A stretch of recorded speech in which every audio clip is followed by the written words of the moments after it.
I've just done the... Oh, wow. Through 16, 17 and 18 comes down 94. Bambo's Cheat, thank you so much for calling out that you couldn't hear me. Every now and then my headset has a little wobble. Down 94, up to the line though, 132.3, and I will redo all the opening spiel that you probably have all just missed. So welcome to Clubsport Division 5, no, Clubsport Division Season 5, Round 1, the Texas Grand Prix, the Dakota Grand Prix. Down 94, setting an early pace there, 32.3, Dutchy 33.9. It's the second car to complete a flying run. That is on a set of mediums though for the Dutchy, so that will be one to watch, potentially banking some pace for later in the quali session. Moomin Rider crossing the line, I believe, has just had a spin coming out of turn 20, judged by the broken rear wing, but the Moomin Rider 140.5, slowest yet of anyone so far, as the opening salvo of lap times come in, and Smalley on a 33.3, 600ths of a second off the back of down 94.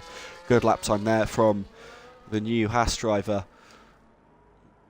Who was that? It's just Dino, another slow lapper, 145.9. That might have been a second prep lap, as Adams now puts in a 33.0, and Simon Lavaca 32.8 goes to P2. Still half a second off the back of down 94, but just beginning to close that gap down, and the field split up and down the field. Beaton sliding his way out of turn 15 there as we cut to him. Now round the triple right-hander. Cam McKenzie a 33.9. Damir a 33.2, so the time's hovering around the low 33s here so far for most of the drivers, as Beaton joins that crowd of 33.192, goes to P4 provisionally. Of course, we've got Taz Manager, Phoenix Grey and the Baldy Sniper all out on flying runs at the moment. Taz Manager 103.0 through the middle sector. Phoenix Grey, the next car behind Taz, and the Baldy Sniper currently on a run, trying to pick up a slipstream there off one of the McLarens as he hits turn 12. We've got Thor Odinson, LA and JK all on outlaps. Wes H has just started a flying run in the RB. But Taz Manager puts in a 34.2. What now can Phoenix Grey do? Up to the line. Phoenix Grey goes to provisional pole. 32.1, 2 tenths clear of Dan, and that was on medium tyres as well. Phoenix Grey setting a mighty banker lap there to start the session. The Baldy Sniper returning to the pits there, bailing on this flying run.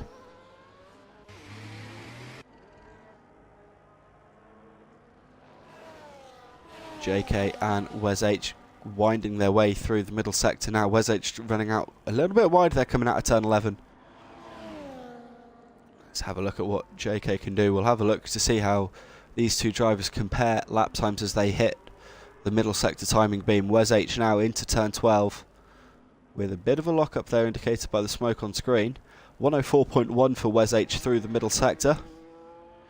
Jonathan Corrin up to that middle sector split, 104.1, 102.1, so Jonathan Corrin's going 2 seconds faster here than Wes H so far just on this lap alone.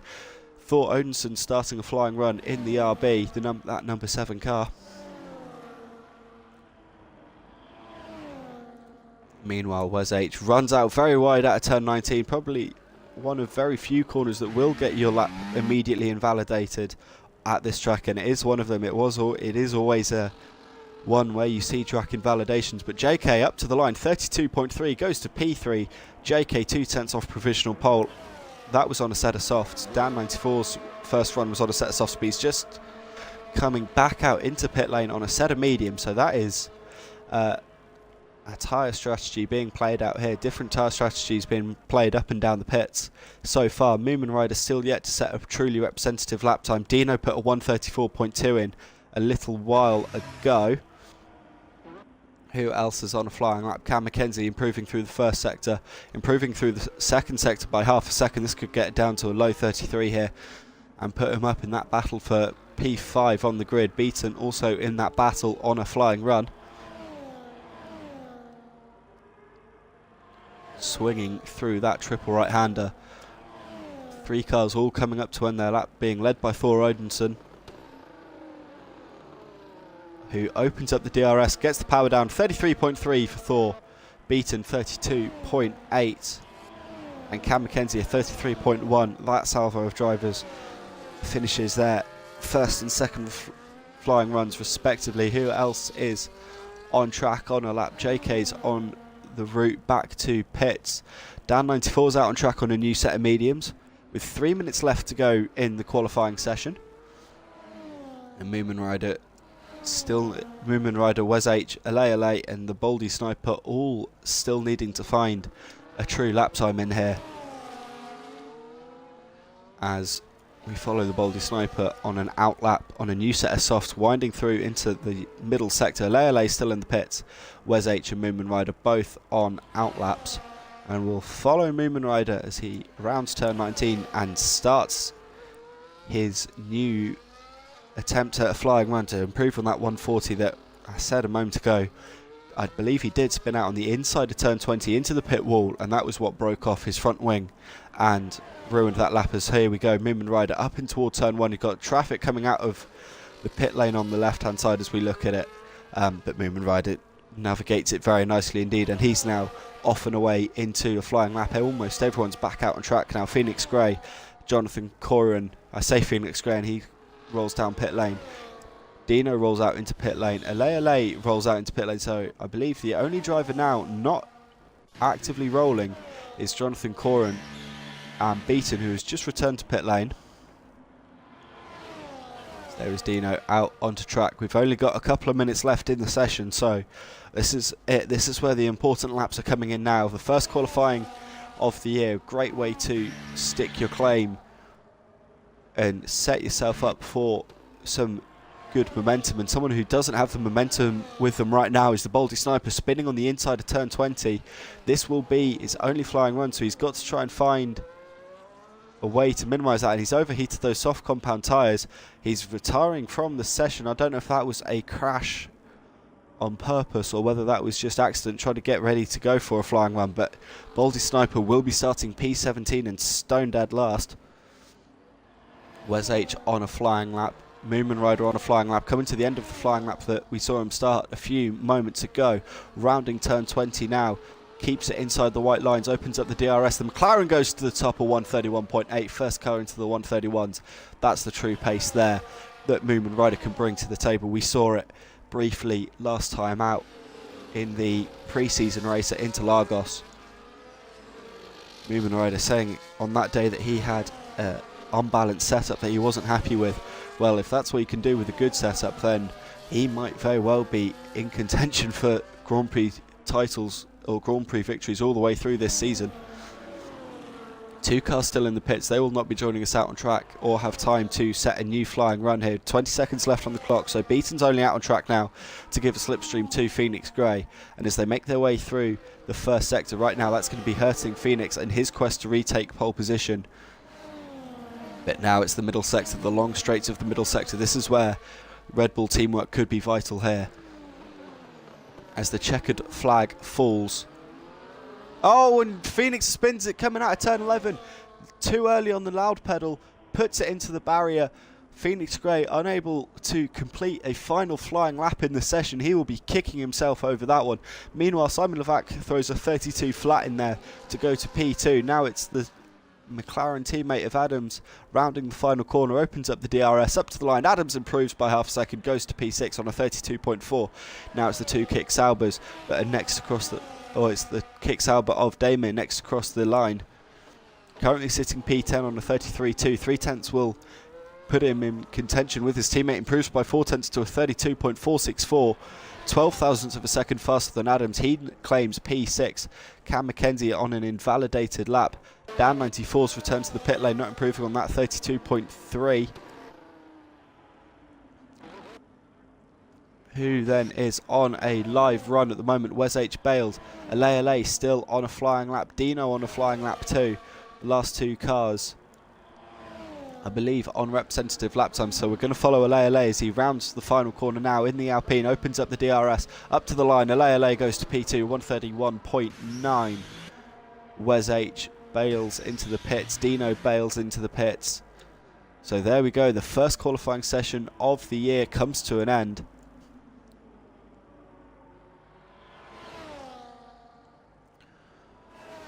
And it is Moomin Rider with the early spoils. Just over a 10th clear of LA, who had just over a 10th over Simon Levac, who had just under a 10th to Phoenix Grey. So not much at all splitting the top four, only 3.5 tenths of a second, with Dan 94 and Jonathan Corin and Damir and Adams only a few hundredths further back, respectively. So it's looking pretty tight at the top so far in Season 5. What now? What delights now will the sprint bring to us? With Cam McKenzie saying in the Twitch chat, satisfied with P10 there. On that 32.917, 100th of a second clear of the Duchy.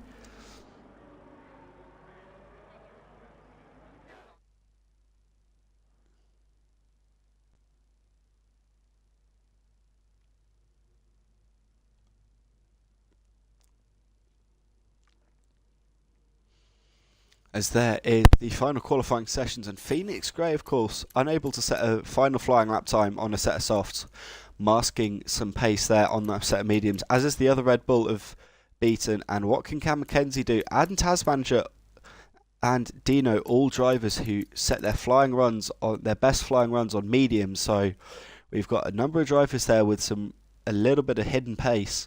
That will be interesting to see what comes out when we hit the sprint and the actual Grand Prix to come. So here we go now. Sprint day weekend. I'm imagining the strategies for everyone will just be one straight set of mediums all the way through the race. Maybe someone will risk it on a set of softs. The soft tyres do degrade very quickly in F1 2024, but they do give you a good 3-4 laps of supreme grip advantage. Will anyone risk it over the 10 laps here at Kota? I wonder if maybe someone's starting a little bit further back who wants to try and mix it with that top 8 who are only separated by half a second, whether they will drop on a set of soft and give it a go.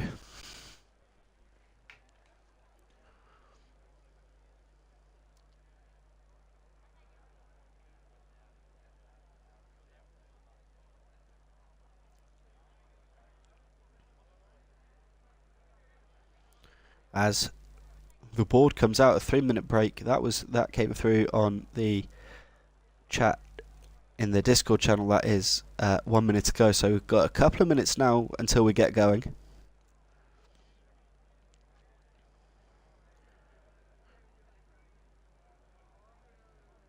So that gives us a chance just to let the pressure build just a little bit. Just to get everyone on the edge of their seats.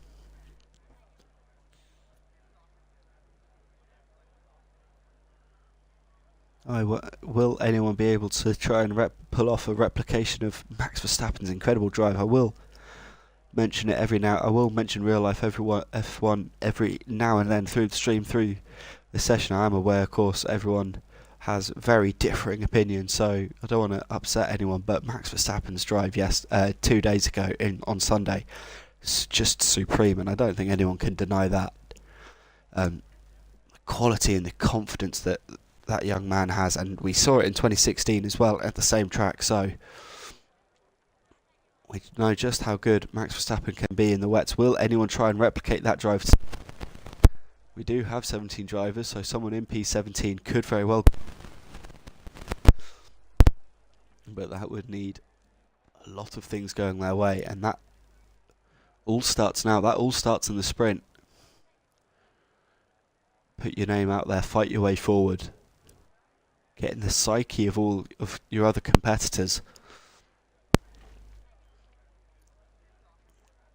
Replicate some of the stuff that the late great Ayrton Senna did. There's the famous interview of Martin Brundle with Jeremy Clarkson, looking at some of Senna's overtaking, going, the first time you jump out of Senna's way, he always knows, therefore out, that he can send it late on you and you'll get out of his way.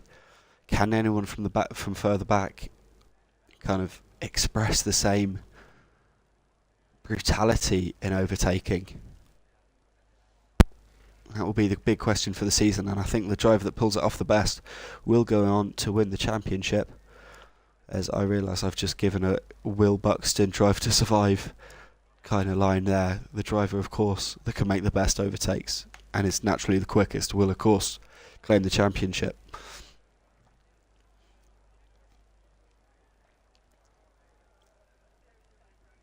In a little over 6 months' time. Of course, the one thing about this elongated calendar is a Christmas break, but that's all later in the foreground as we're away for a formation lap, and it's mediums for the top 4 cars that go past our camera angle. In fact, it is mediums up and down the entire field, everyone playing it safe, no one wanting to risk a set of softs. So Moomin Rider leads from LA, Simon Levac, Phoenix Gray, Dan 94, Jonathan Cora and Daymir, Adams, Beaton, Cam McKenzie, Viducci, Smalley, Thor Odinson, Taz Manager, Dino, Wes H and the Boldy Sniper make up the grid order. All on a set of mediums, all looking to bag some early points for their championships.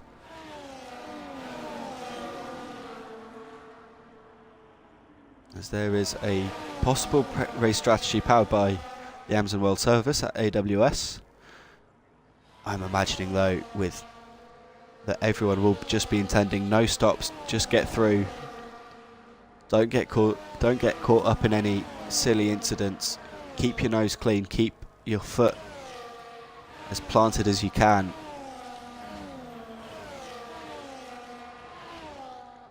So, and there they are back again, those predicted race strategies. As Moomin Rider leads us into the final sector.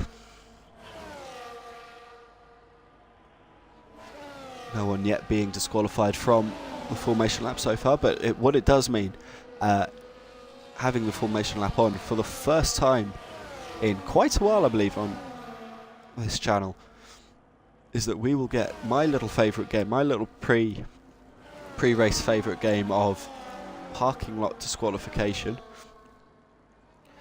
The rules of the game are very simple. Guess how many drivers get DSQ'd for a little bit of dodgy parking. We've got 17 here today. My guess is going to be 3 drivers get it wrong as they park up, and here we go with Moomin Rider lining it up, getting those burnouts in, making sure those rear tyres are nice and warm, ready for lights out in just a moment's time. And there it is, Moomin Rider, the first car to get DSQ'd. I predicted 3.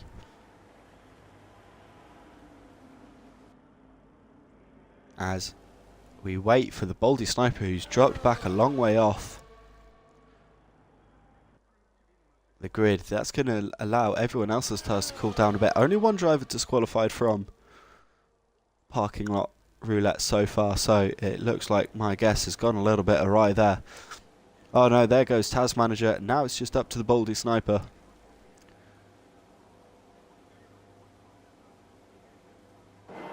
And there we go. 1, 2, 3, 4, 5 red lights.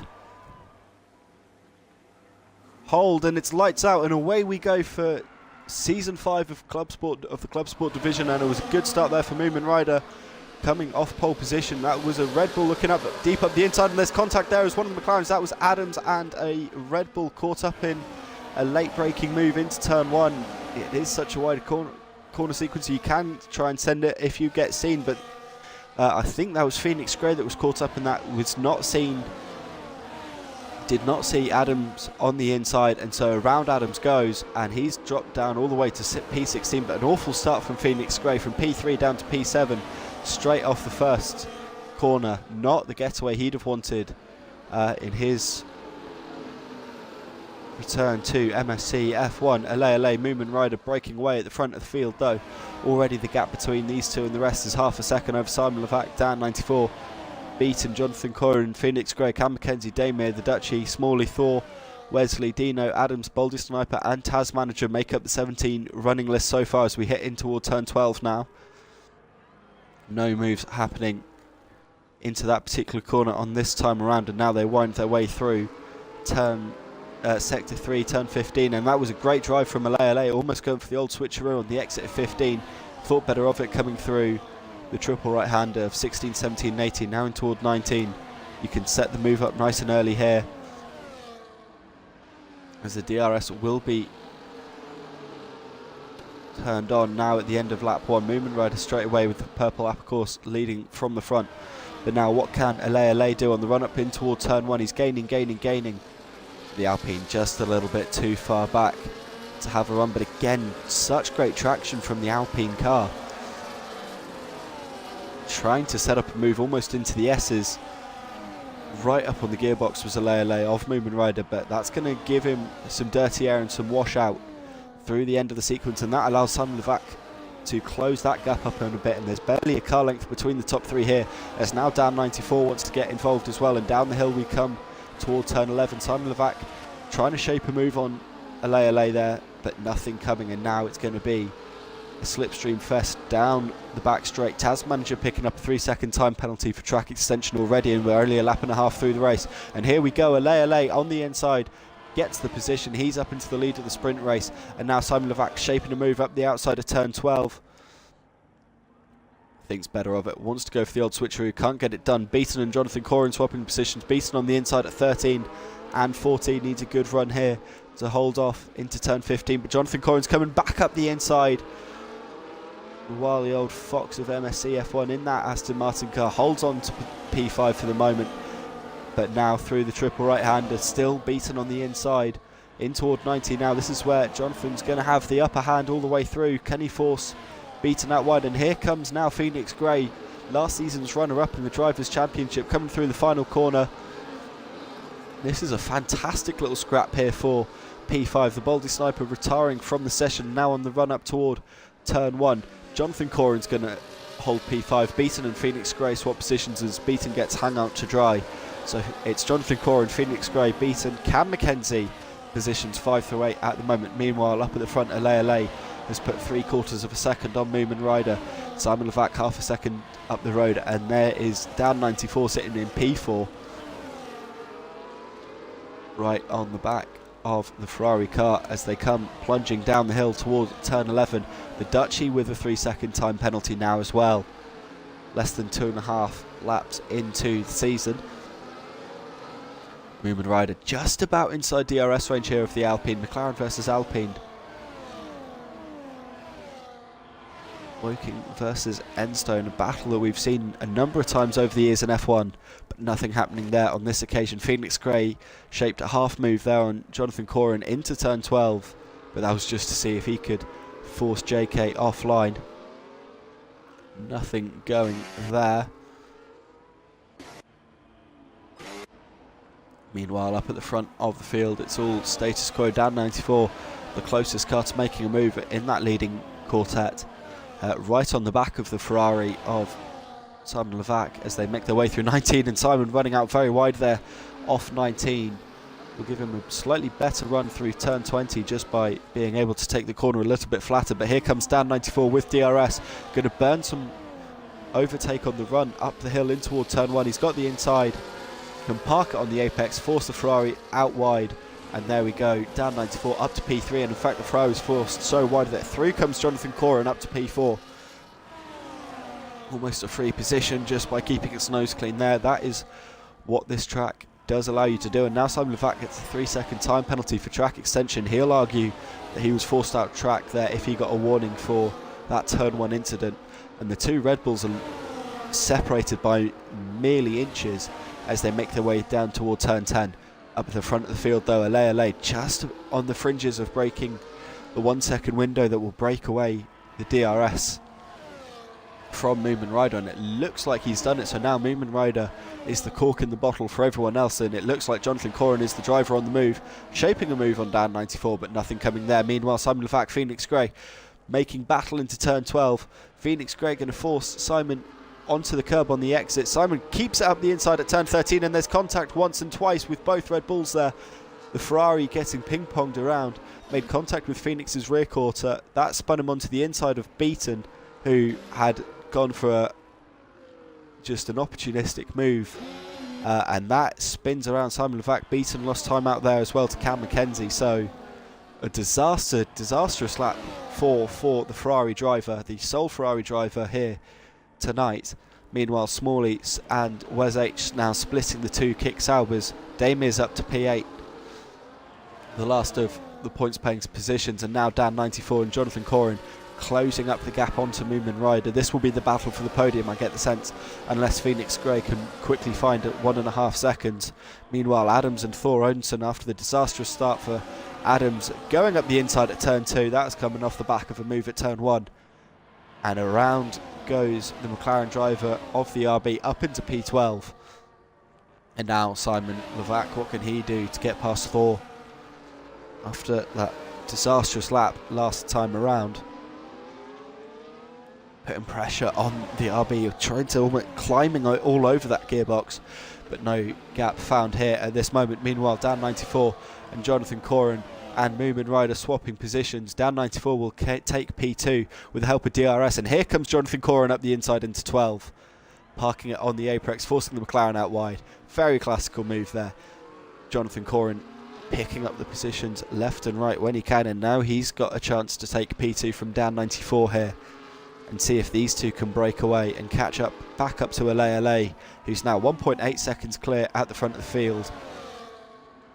Coming round to start lap 6, gets through half race distance. The Dutchie causing a yellow flag there in turn 13 and 14. Not sure what that was about, but he was very close with Smalley and Wes H. So I wonder if there was some more contact there. What was that going wide? That was a Ferrari spinning out of 16, 17, 18, going straight on into the wall on the inside of 19. Simon Levac's day is done in the sprint race, and I do not blame him. He's had an absolutely torrid time in the back half of the Grand Prix.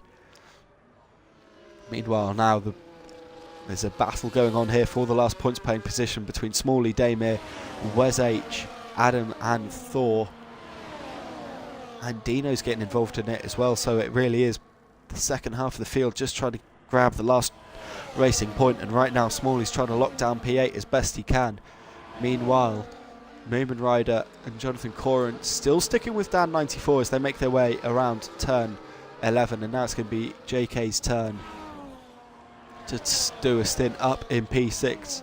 For those who watch the Creator Series, this is like the DRS swapping there that we see so often, but no, on this occasion Dan 94 will hold on to P2 instead of DRS swap and let both these drivers just try and close the gap a little bit to Ale, who we've seen all through the weekend so far has had supreme racing traction out of all the heavy braking corners, and now Phoenix Grey is on the fringes of a second of the podium battle. So here we go, second through to seventh are all in one train, are all in DRS of each other. And there we go, Phoenix Grey running out a little bit wide there. Smalley still holding on to P8 best he can. Wes 8 made it up to P9, and Adams as well got ahead of Damir, with Thor and Dino right on the back of the Kick Sauber. Meanwhile, Dan 94 holds off JK into turn 1.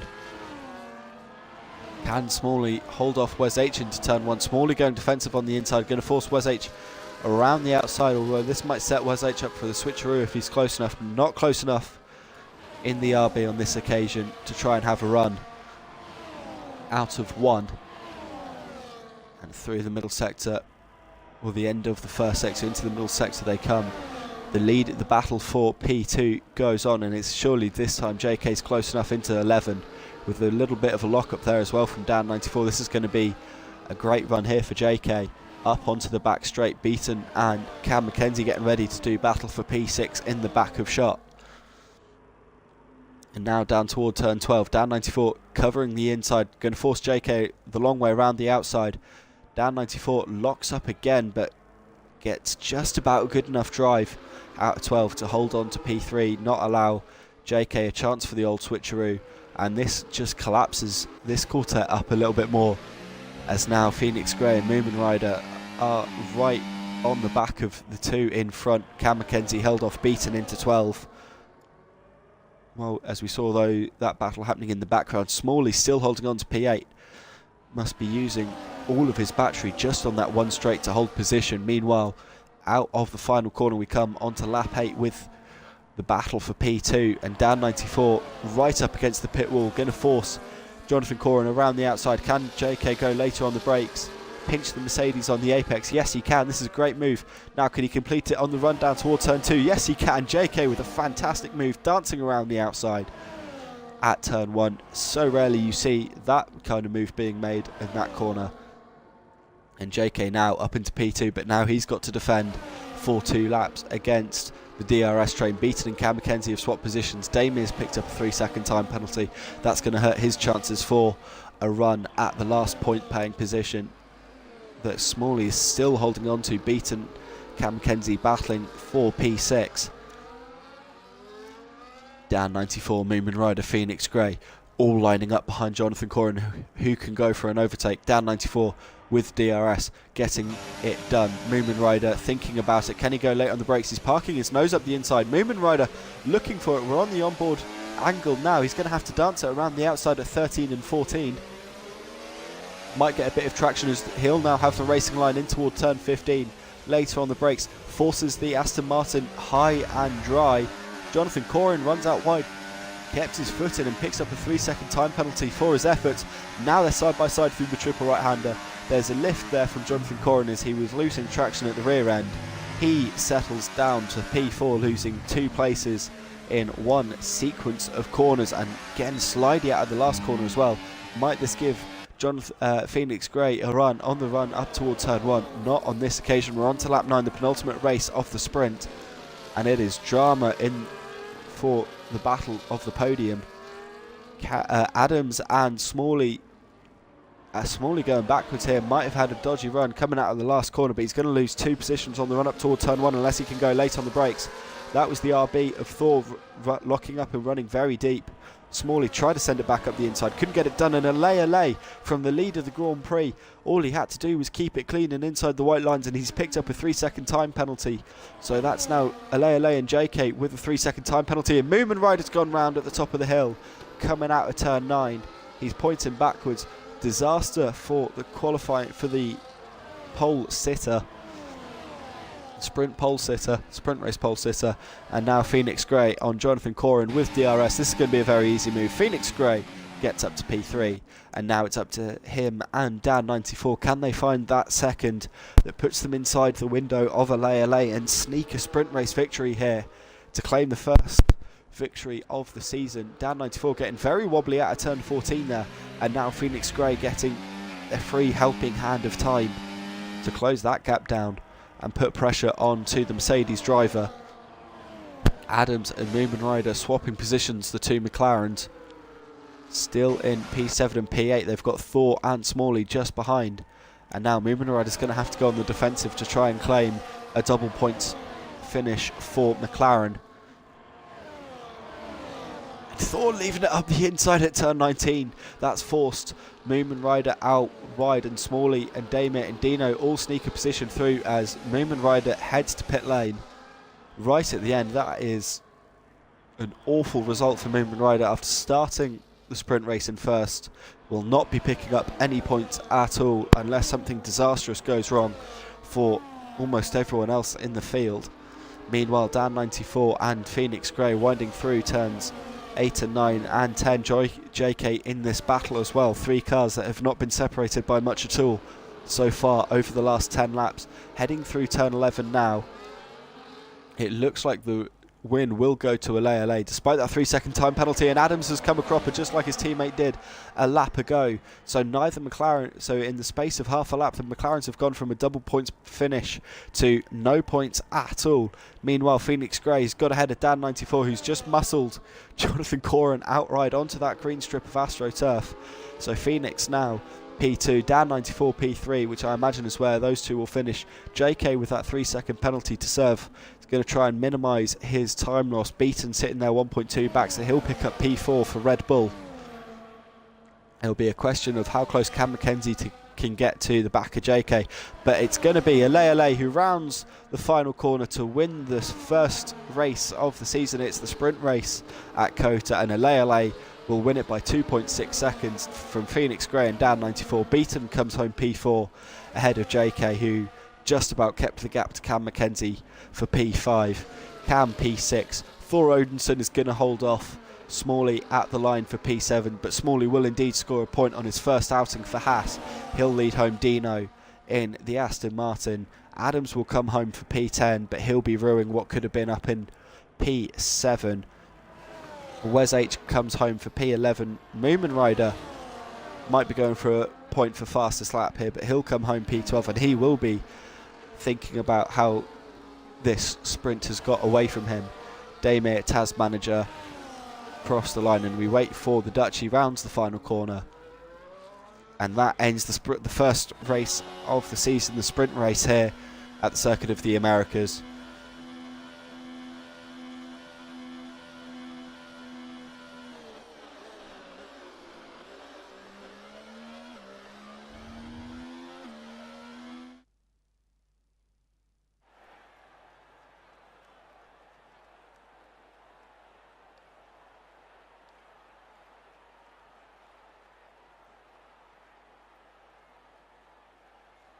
As there is the classifications from the sprint race.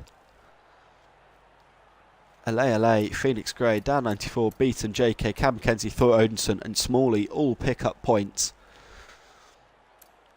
with Dino, Adams, Wes H, Moomin Rider, Damir, Taz manager and the Dutchie round off those who finished the Grand Prix or the race. Simon Levac and the Baldy Sniper did not finish.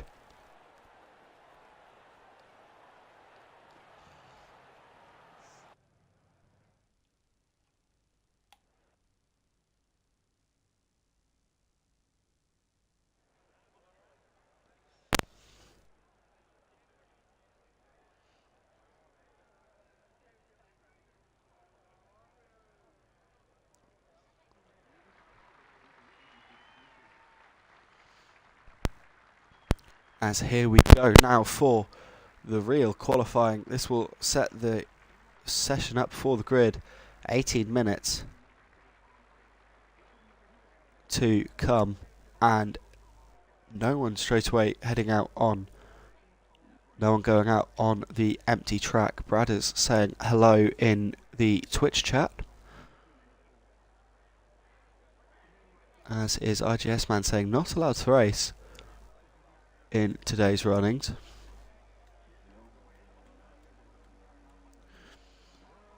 As here we go, the first car out into pit lane. Daddy Cool joining the session.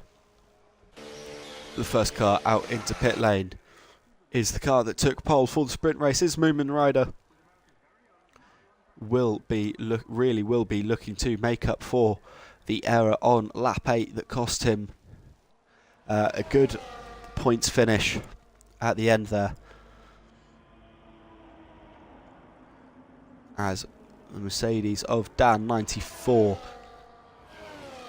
Cam McKenzie, Daddy Cool joins the Alpine team, so now both Alpines are in the session.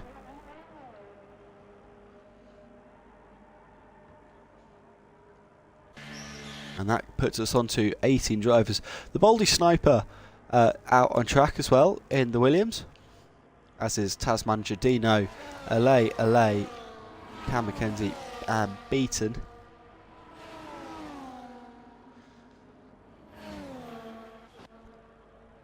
And one of that was the Dutchie rolling down the fast lane. So here we go, we're going again for the first of the kick Saubers. It'll be Moomin Rider that gets a flying lap in first.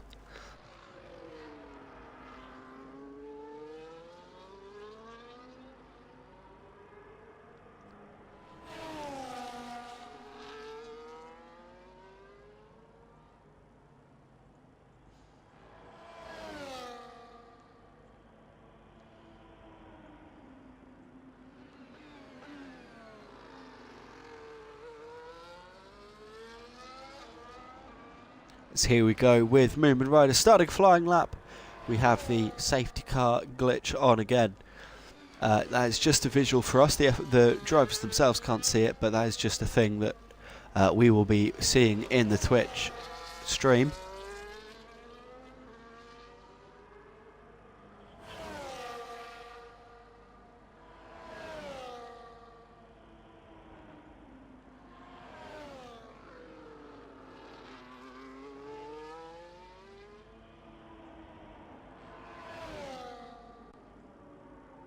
Meanwhile, Moomin Rider not at all phased by that. Well, just while I was getting a quick message off to someone on my phone, Moomin Rider carrying on with a lap time. We've got a yellow flag in sector 1. That's for Simon Levac, I believe, just getting out of people's way as he makes his way around to start a flying run. RGS Man saying the safety car's going to get pole, and well, he should as well. Bert Mylander, I believe, very deserving of some major respect for his constant service to F1 over the last, what, 10 years, 15 years that he's been driving the F1 safety car. Meanwhile, Moomin Rider not thinking about Bernd Mylander at all. He comes across the line. It's the 32.0. Not quite as fast as his lap time in the sprint, which was a 31.8, but a very respectable time nonetheless. Dan 94 comes across the line on a 32.1, takes the provisional P2 spot. Alay up to the line, splits them on a 32.14, beating Dan's 32.18. Cam McKenzie 33.3, but that is on a set of mediums, and we know just how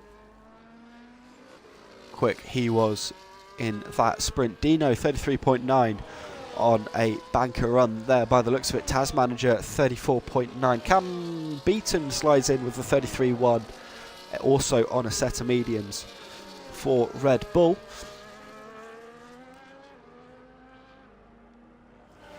Smalley, Simon Levac's just starting a flying run. The Dutchie coming to the end of a flying run here on a set of mediums. Up to the line for the kick Sauber car. 33.4 goes provisional P6. And slides past Bert Mylander on the run up toward turn 1. Taz Manager 34.9, Smalley on a run coming out of turn 11. Daddy Cool just starting a flying lap here. Damir also as well. Adams on the back straight. Wes H starting a flying lap. Phoenix Grey coming in toward turn 11, so everyone really yet to complete a lap time is in the middle half of the track, so we have just a little bit more to wait. Meanwhile, the Baldy Sniper on an invalidated run, going for a second warm-up lap and getting underway now for a new flying run.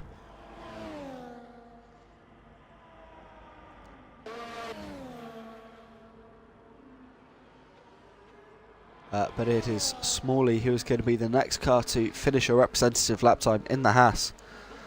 Rounding the final corner, what can he do? Also on a set of mediums up to the line. Smalley a 34.1 goes to provisional P8.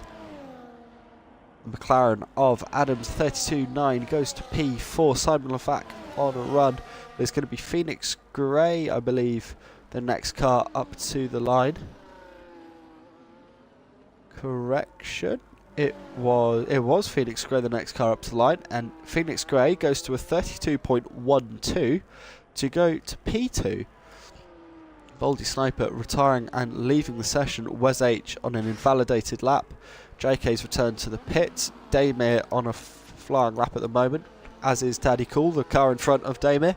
So Daddy Cool 35.1, Damir 33.5. Who else snuck a lap time in while I wasn't looking? Simon Devac snuck a 32.2 in to go P5, so not even a full 0.2 of a second separate first to fifth. This is going to be a really exciting race as it looks for the moment.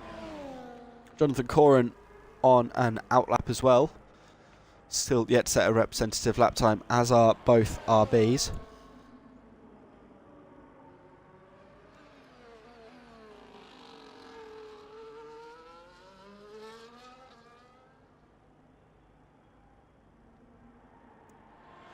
But we follow JK around. Who else is out on track? Dan 94 and Moomin Rider both back out on track, looking to improve on their previous bests.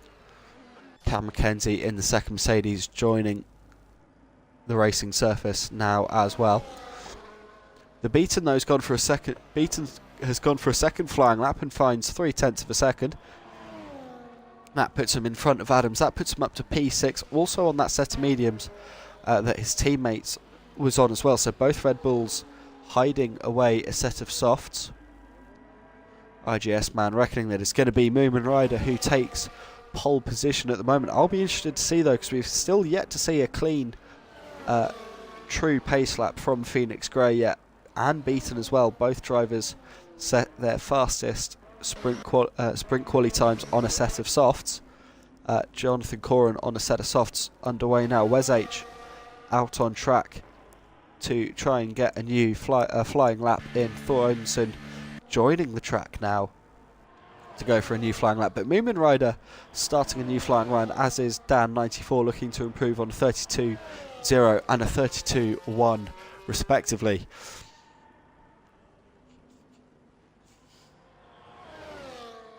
As we follow Moomin Rider through, finding 800ths, just under 900ths of a second through the first sector. Let's have a look to see how that compares with Dan, who finds only 600ths of a second, but both register as purple on our mini-map down in the bottom right corner of the screen. Smalley returning to pit lane.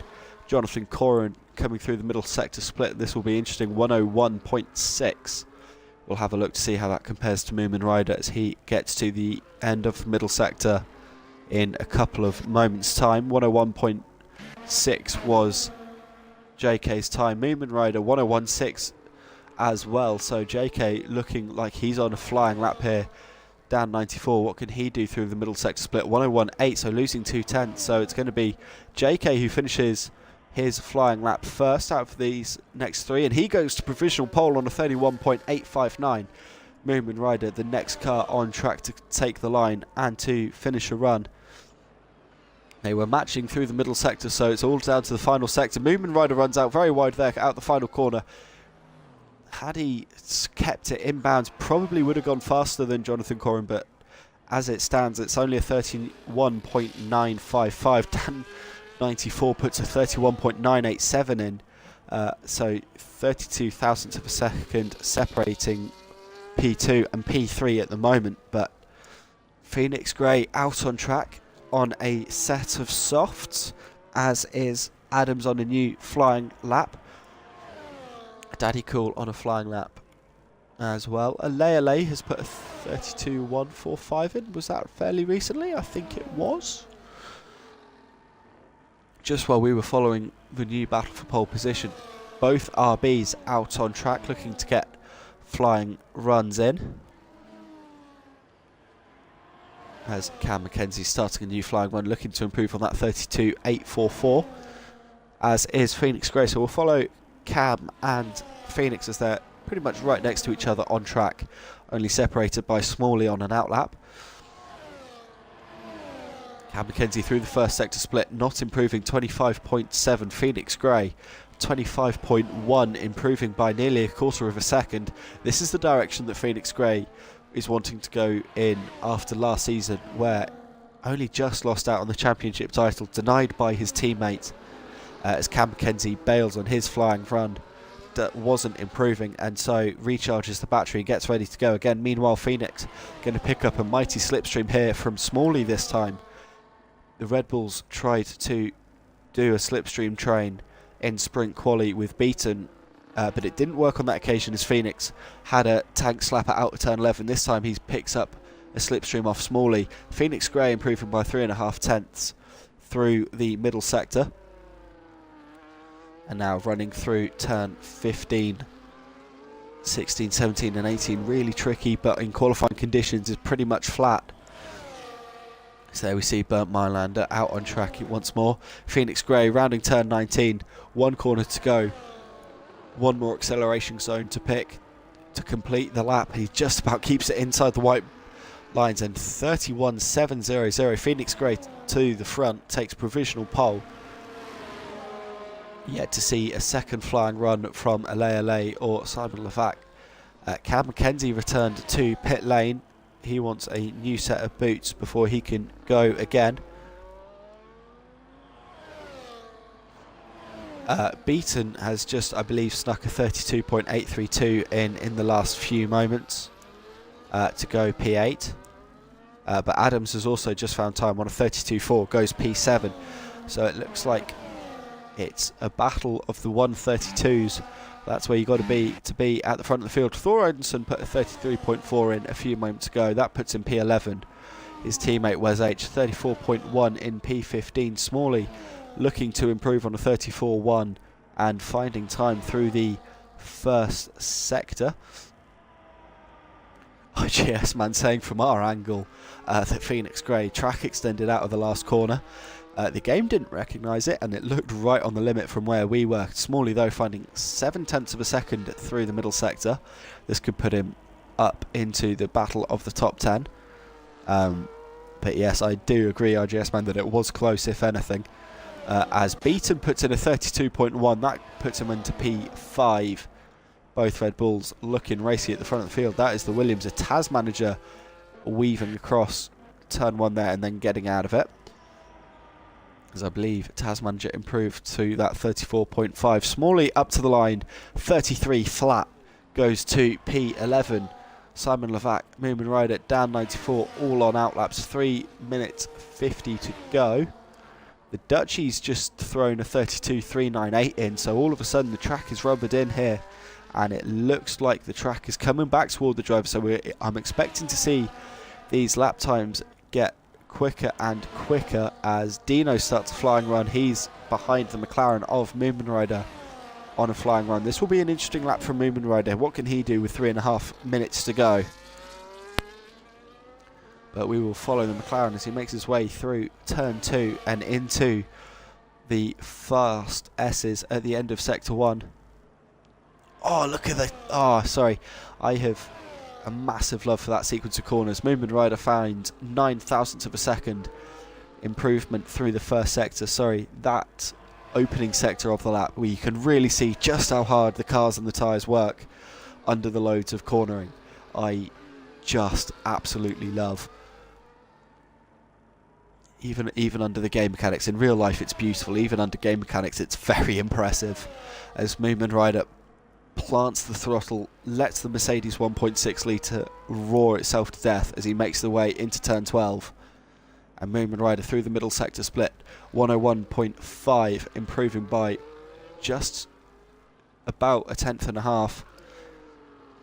This might be very close here if he can hook up a good final sector. Moomin Rider on the way to the end of the lap. We've got a yellow flag from Smalley, who's just getting back to pit lane, so that yellow flag will hopefully disappear by the time Moomin Rider hits it, and indeed it does. Moomin Rider now, one more corner to go. How close to the edge can he take it? Not take it as far to the edge as he necessarily needed to, but it doesn't matter because Moomin Rider 131.5 takes provisional pole. 2 minutes left on the clock. There is still time to get back out on track and improve. Jonathan Coran's out on track. Who else was in that train? That was Dino, who improved by a second to go P12 on a 32.9. So almost everyone now into the 32s. As Daddy Cool, Wes H and Taz Manager all out on track. Thor Odinson, this is the cut-off, so anyone now still in the pits, their session is done. Smalley, Thor Odinson, Daymir, the Dutchie will not improve. Moomin Rider's put his last lap in. Dan94 has just put in an improved lap time, but it only gets him up to P3 on a 31.7. Simon Levac, 31.9, goes to P5. He's just finished that run. The Alpine of, was that a Williams? That might be one of the Williams. It is. It's the Williams of Taz Manager. Comes up to the line. 34.333. Finds some time improvement, but no positional gain. The next car across the line is Adams, looking to start a new flying run. He is followed by Daddy Cool, starting a new flying run. The car after that is JK, also starting a flying run. So pretty much everyone coming through the final few corners now are lining themselves up for a new run, as is Cam McKenzie, and they're still looking to improve on that 32.8. Can he find his way back inside the top 10 into the low 32s? Lay, then the car behind Cam McKenzie.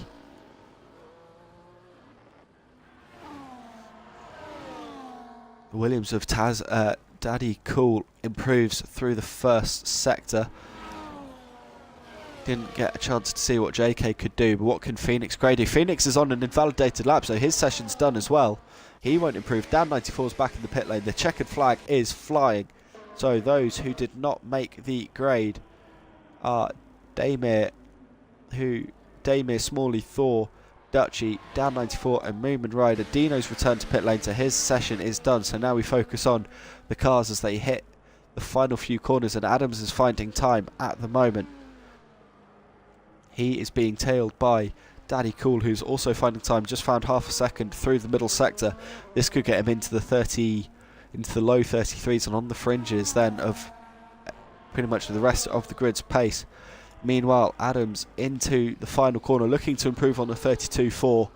Where can he get that McLaren up to? Adams up to the line, 32.2, goes to P8, jumps the kick Sauber of the Dutchie. Daddy Cool up to the line, finds half a second, jumps the RB to go P14 on the 33.392. Jonathan Corin, the next car on track, is not on a quick lap. He is done. So now it's Cam McKenzie, who was finding time through the middle sector, rounds the final corner, this to improve on that 32.8. Where can the Mercedes car go? Goes to P10 to a 32.5, splitting the two. Kick Saubers, LA 31.9, goes P6.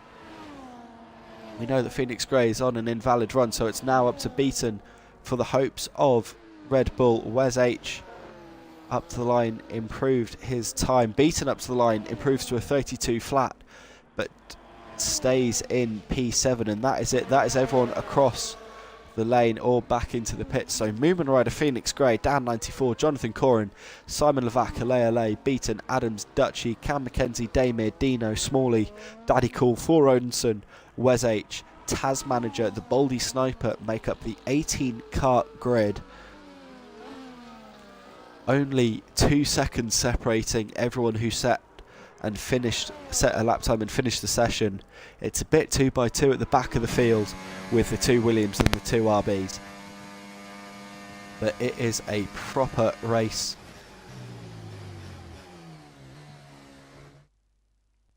That we get to look forward to. There is the final classifications, and there it is. Just half a second separating the top 7. Not even half a second. And then I'm looking down at this midfield battle will be for the last few points, judging by the times. Cam Mackenzie, Damir, Dino, Smalley, only half a second between them. Very little between Daddy Cool, Thoronson and Wes H2. Taz Manager, I reckon, will find some better race pace to come. And what can the Baldy Sniper do? From P18 on the grid.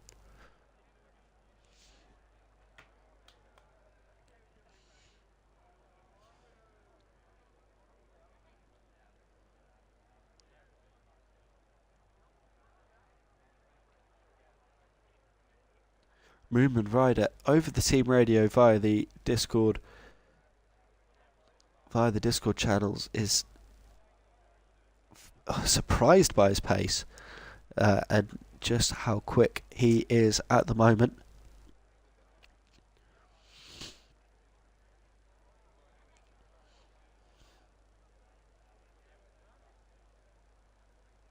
As the time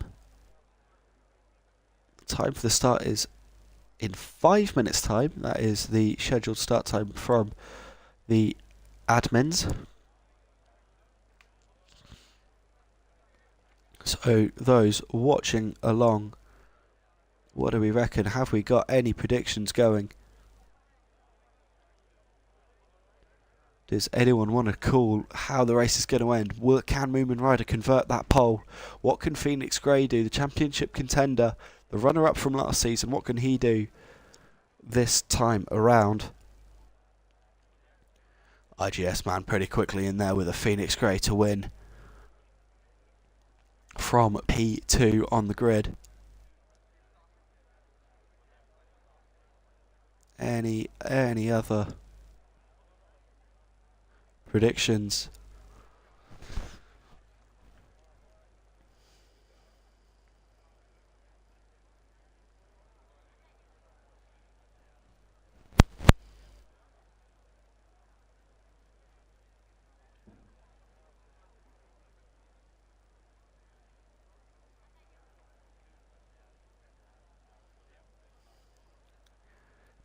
Bambo Sheet calling a Red Bull 1-2. So which order is that going to come? Is that going to be Grey beaten, or is that going to be beaten Grey?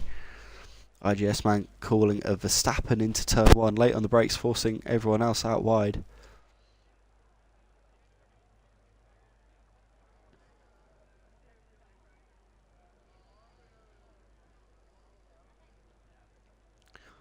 They are the predictions from the Twitch chat. Anything going in the Discord server? Not really so far, just while having a look.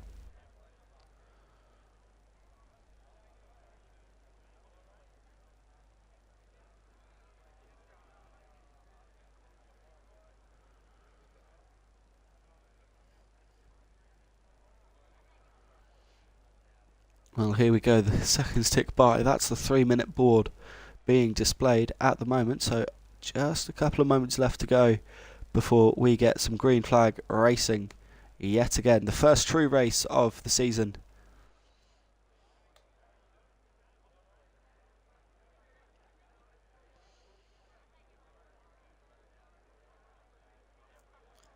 Yes, indeed, IGS man. We are starting at 12 minutes past the hour. Well, in 2 minutes' time now.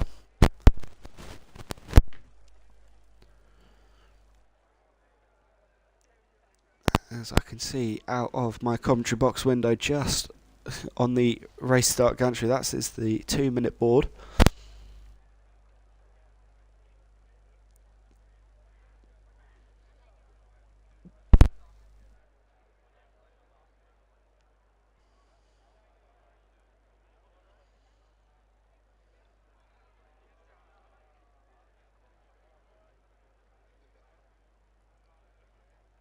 as the time ticks by and the excitement builds. All the drivers, of course, having the option to kind of go away and practice by themselves or with kind of each other in small groups during the off season. But this is the first time that we'll have seen all of them, nearly 20 of them, on one stretch of tarmac for a few weeks now. So drivers may have changed, may have learnt new racing lines, new setups, all play a factor.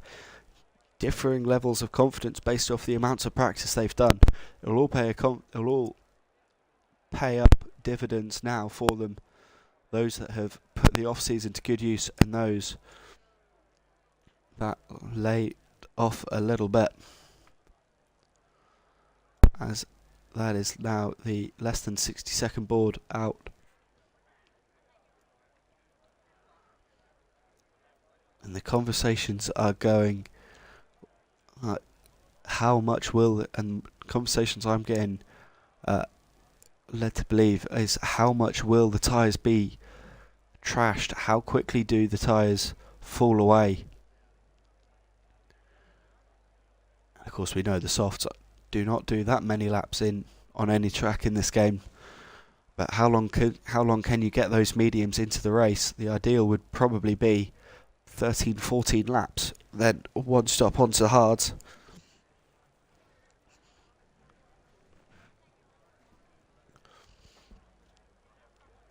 As we get ready to go now, just a couple of seconds. That is 12 past the hour according to my clock on the wall. So just wait for the admins to set and prep and away we go.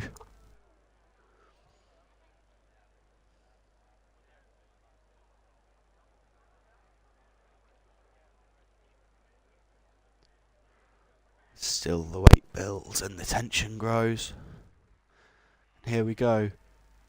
Away for the formation lap. This will give us a chance to call any strategy differences, and there it is straight away. The strategy difference. Moomin Rider on a set of hards. Everyone else on a set of everyone else in the top 10 on a set of mediums. And then it's a bit more varied in the back half of the field. Damir, set of hards on row 6 of the grid. Dino, his row partner, on a set of mediums. Row 7 is all hards there. Smalley and Daddy Cool. Split row and split strategies across the RBs and the Williams, with mediums on Thor, hards on Wes H, hards on Tasmanager, and mediums on Baldy Sniper, who has not rejoined the session. It looks like that will be an AI car for the duration of the race. Yes, just to run you through the grid order as they will line up. Row 9, the two Williams. Row 6, row 9, row 6. Ah yes, that is how numbers in reverse order work. Tasmanager and the Baldy Sniper. Row 8, Thor Odinson, Wes H, the two RBs. Row 7, Smalley, Daddy Cool. Row 6, Damir, Dino. Row 5, the Dutchie and Cam McKenzie, so the two Kicks Albers will start nose to tail. Row 4, Beaton ahead of Adams. Row 3, Sam Lavakalea late. Dan 94, Jonathan Corin make up row 2. Row 1, where they all want to be. Phoenix Grey will lead them away from what will be considered the dirty side of the grid, the non-racing line. A Moomin Rider on those set of hards, but on track position to theoretically get the best start, with no one in front of him and everyone behind him. No distractions, nothing blocking the view, just 5 red lights and his own reaction times that will get him underway as they all form up now into their grid slots. Moomin Rider is on the left of screen, Phoenix Grey on the right, and we wait for Tasmanager, who has spun it out of the last corner, to take that P17 grid slot, and there'll be a green flag and there'll be 5 red lights, and then we'll be racing in Kota. There's the green flag. Here are the 5 lights, 3 of them, 4, 5. Hold.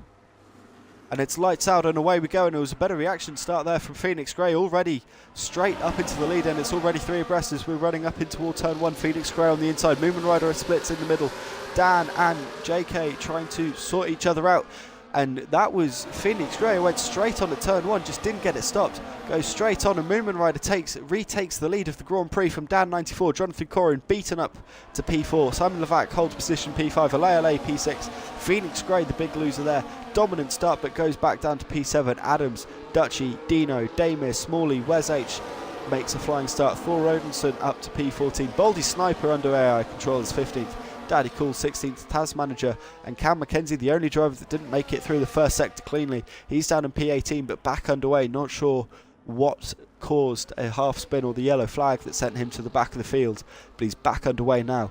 Meanwhile, as they come down toward turn 12, Moomin Rider's leading, but for how much longer? As here comes Dan 94 up the inside on the right hand side of screen as they hit the apex, and it's wheel to wheel on exit. Moomin Rider holds the lead, Dan 94, Jonathan Corrin and Beaton doing battle through turn 13. We've seen this before already today in the sprint.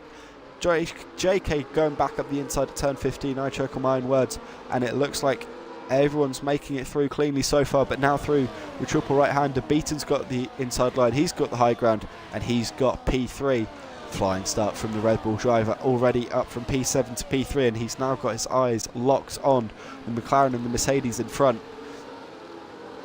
Simon Levac holding P5 down, Alea in P6, Phoenix Grey still very much in the leading group, as is Adams, Dutchy, Dino, all of the top 10 inside a second of one another, and then it's only just 1 second back to Damir in P11, who's got Smalley, Wes H and Thor Ownson right behind him.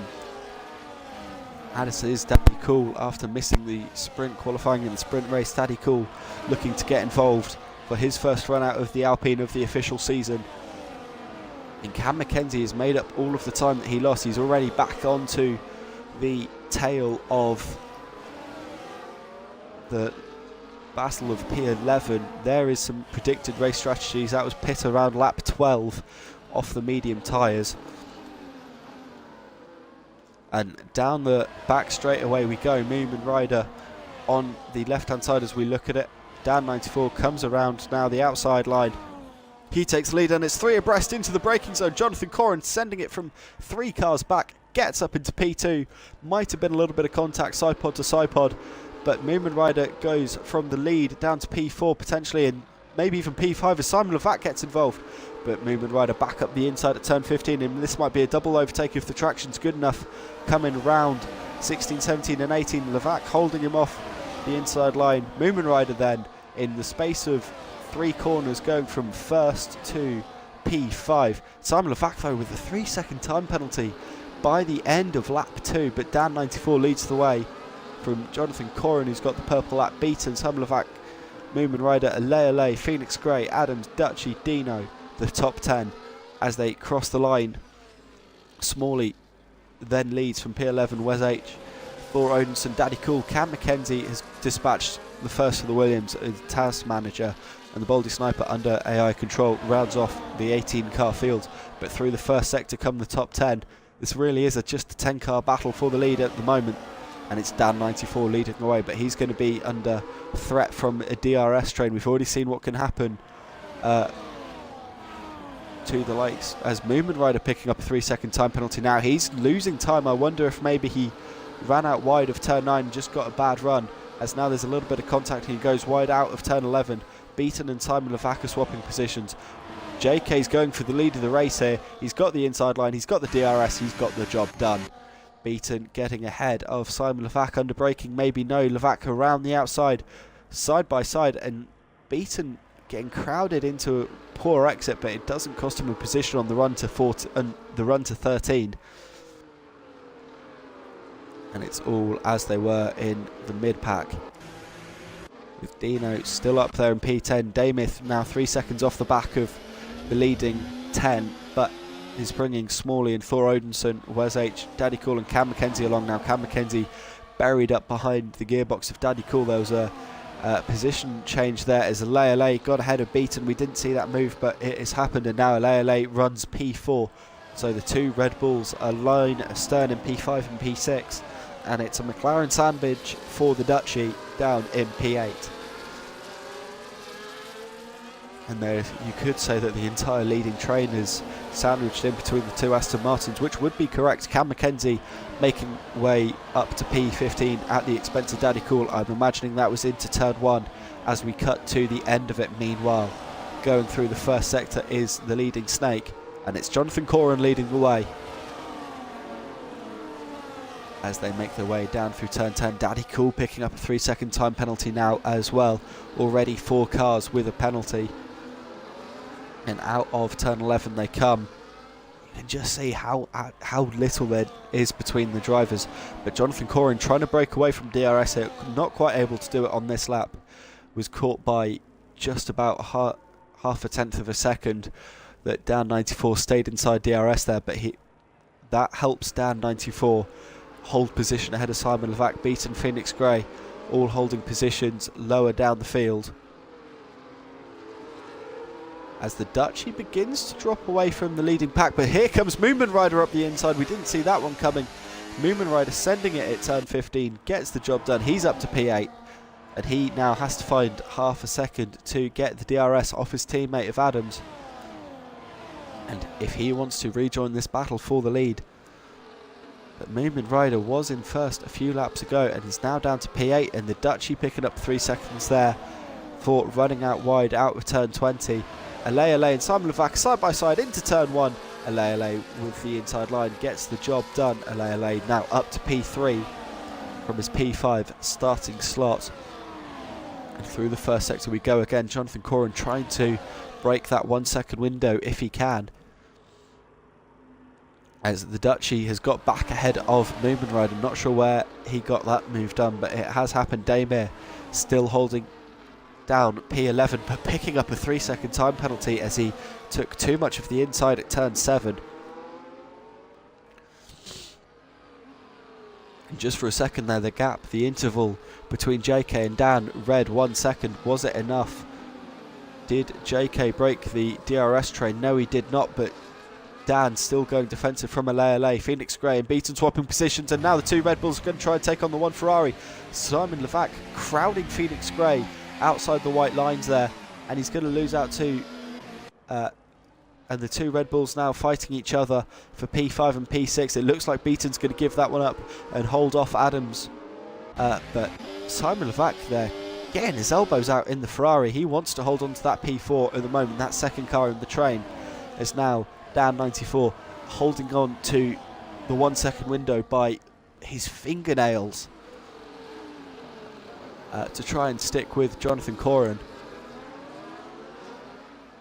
But Jonathan comfortably leading the way, obviously liking this track, and that Aston Martin at the moment. Alei having half a look up the inside at Dan 94, nothing coming there.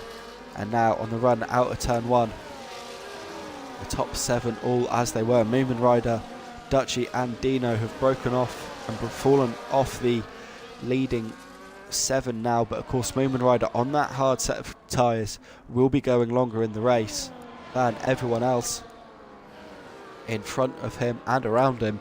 Thor Odinson now leading the battle of P11 as Cam Mackenzie still in P14, now trying to dispatch Smalley and get P13. Is there a move there?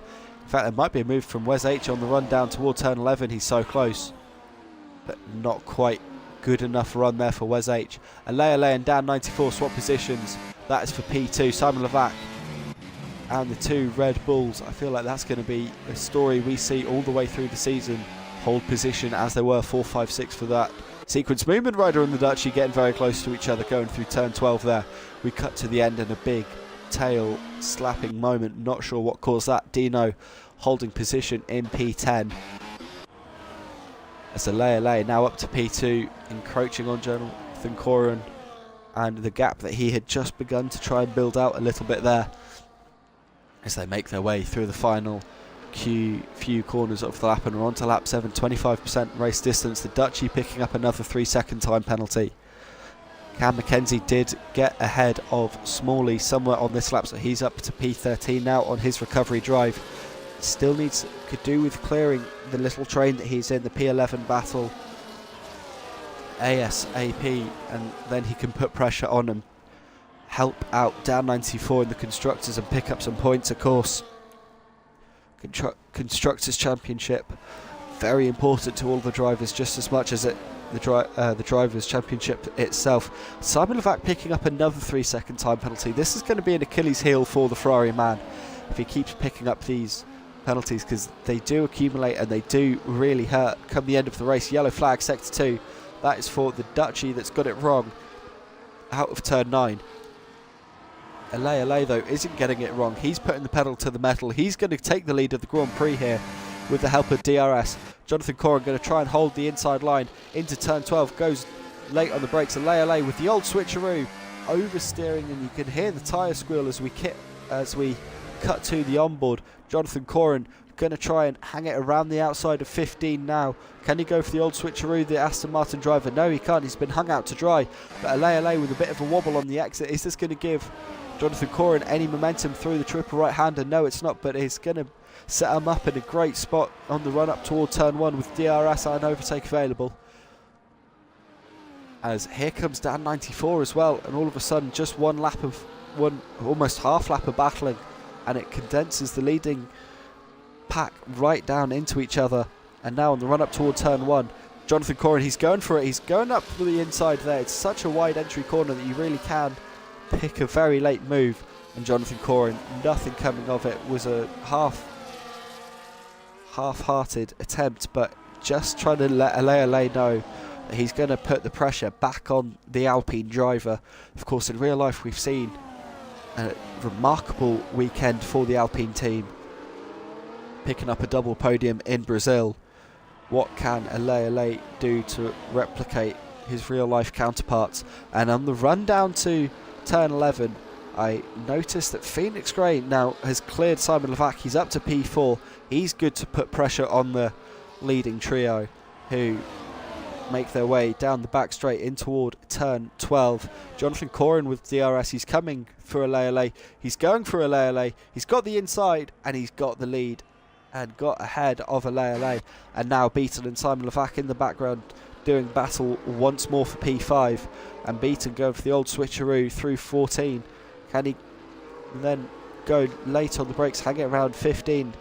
No, he can't, but he can go for the old up and under. Can't quite get the drive out of 15, and through the triple right-hander has to hold P6 for the moment.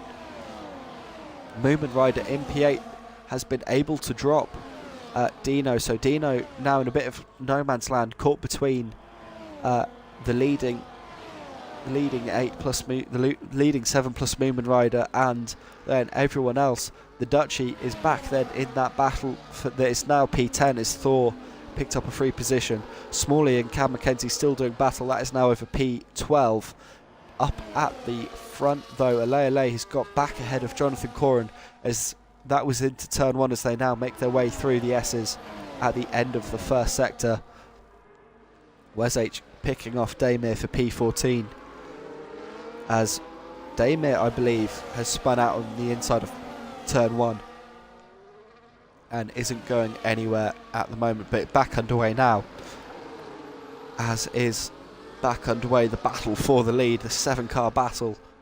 7-car DRS train would almost be more appropriate, as now Jonathan Coran with DRS. We've seen this before, and I get the sense we're going to be seeing it every lap until lap 28. And Jonathan Coran up the inside into turn 12.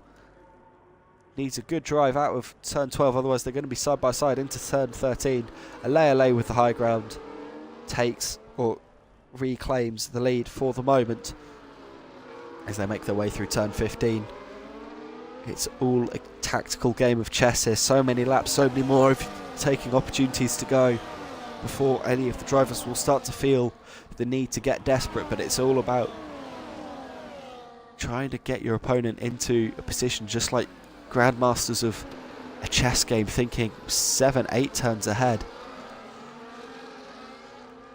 and that's either turns, literally turns corners, or turns in laps. As Tan 94 there very wildly spraying out onto the inside behind Jonathan Coran. I thought he was going to go for a move, but thought better of it. Smalley and Tasmancha picking up 3-second time penalties. Ale and Jonathan Coran going wheel to wheel into the S's. nothing coming of it. JK having to hold P2. It's such a long race, you don't want to chip your nose off or pick up a puncture or do anything silly unless absolutely necessary at this time in the Grand Prix as they make their way in toward turn 11. Here we go again with the DRS train, and it looks like Phoenix Grey trying to put some pressure. Phoenix Grey under AI control there momentarily. He's got an awful run, so he's going to lose out time and is going to be massively vulnerable to Beaton and Simon Levac. Beaton, who's going up the inside of Simon Levac there into turn 12. Can he get it done? Red Bull versus Ferrari. Yes, he can. It's the two Red Bulls up to P4 and P5 respectively, but Simon Levac tries to come back at the inside of turn 13. It's going to put him on the outside for 15. That's not where you want to be, and Beaton holds on to that P5 for the moment. Simon Levac has to deal with sitting back down in P6 for the moment, and he's got Adams right behind, so he doesn't want to battle the two Red Bulls too hard on a losing cause. LA able to hold off from Jonathan Corrin, who's diving to pit lane. This is an earlier pit stop than I was necessarily anticipating. So what is tyres are Jonathan Corrin going to go on to? But Phoenix Grey also into the pits, as is Adams. So the undercuts are coming out, and it is a set of hard compound tyres for JK. That was a spinning car. That was a spinning Beaton at the exit of turn 1. I noticed it as we were flicking through to catch up with the field, and Beaton spinning out of turn 1, losing a lot of time. That is massively unfortunate for the Red Bull driver. Was there contact with Simon Levac? They were right next to each other on the road. Those who have pitted, JK comes out in P10. He's right in the middle of Cam Mackenzie and Smalley and Wes H. Phoenix Grey also went on to a set of hard tyres, as did Adams. So, but they're caught up in this train, so they're going to lose time to those around. They didn't want to be fighting this train. So how quickly can they fight back through as they hit turn 11 now, and Moomin Rider taking time out of those ahead. Yellow flag, sector 2. That is for Odinson, I believe, who got it wrong into turn 11. But Jonathan Corrin wheel to wheel against Cam Mackenzie up the inside. That's the new tyres and the DRS doing jobs for you, JK, as he makes his way up now into P8. He's getting ready to challenge the Dutchie. Phoenix Grey got ahead of Smalley and Wes H, and Adams sitting just behind them for the moment. What are the leaders going to do? They know where they'll come out in relation to that train, but LA into the pits. Dan and Simon Levac into the pit. Moomin Rider, of course, on that set of hard tyres. He will get to regain the lead of the Grand Prix after starting on pole and falling away on those hard tyres. He now needs to put in some mighty lap times to do the overcut. Down 94, Simon Levac, Beaton, Dino Smalley, everyone into the pits. That's a spinning car out of the final corner. That was one of the RBs. That must have been Thor Odinson, therefore, as at the front of the field, LA and Jonathan Corrin came out right next to each other, just as they were fighting each other on the way into the pits. Jonathan Corrin, though, the undercut working, getting ahead despite having to battle through the traffic. JK leads LA. Phoenix Grey undercut down 94 as well. Wes H, P6, holds off Adams, who got ahead of Smalley. Simon Levac then down to P9, and that is Wes H, who's just gone straight on at turn 7. What's gone on there? Losing out to Thor Odinson, Daddy Cool, Tasmanager. It is all drama here at the Circuit of the Americas, but at the moment Moomin Rider leads on track, but this is for the net lead of the race at the moment. LA, JK side by side. LA takes the lead. Here comes Phoenix Grey up the inside into turn 12. Forces the Aston Martin out wide, but he's going to stick to the inside. JK picks up a time penalty for corner cutting. That's an interesting one awarded by the game. Phoenix Grey, though, inside turn 15. Can he hold up the inside line and retake that, what will be P3, P2 on the road? No, he can't. He has to settle in for P3, net P3 on the road, P4 at the moment. Moomin Rider carries on for another couple of laps, I'd imagine, yet, as he hopes that those behind just battle so much that he actually gains time by this overcut, because obviously at the moment he's losing time on those hard compound tyres. Daddy Cool and Thor Odinson swap positions as Thor heads to pit lane and picks up a 10-second penalty for speeding in the pits actually. Let's have a look though at everyone's penalty count, and there it is. So only the 10 for this speeding fine for Thor Odinson. Everyone else is on 3s except for the Dutchie, who's on 12. 6s for Daddy Cool, Taz Manager and Simon Levac. Everyone else on 3s if they at all have a penalty.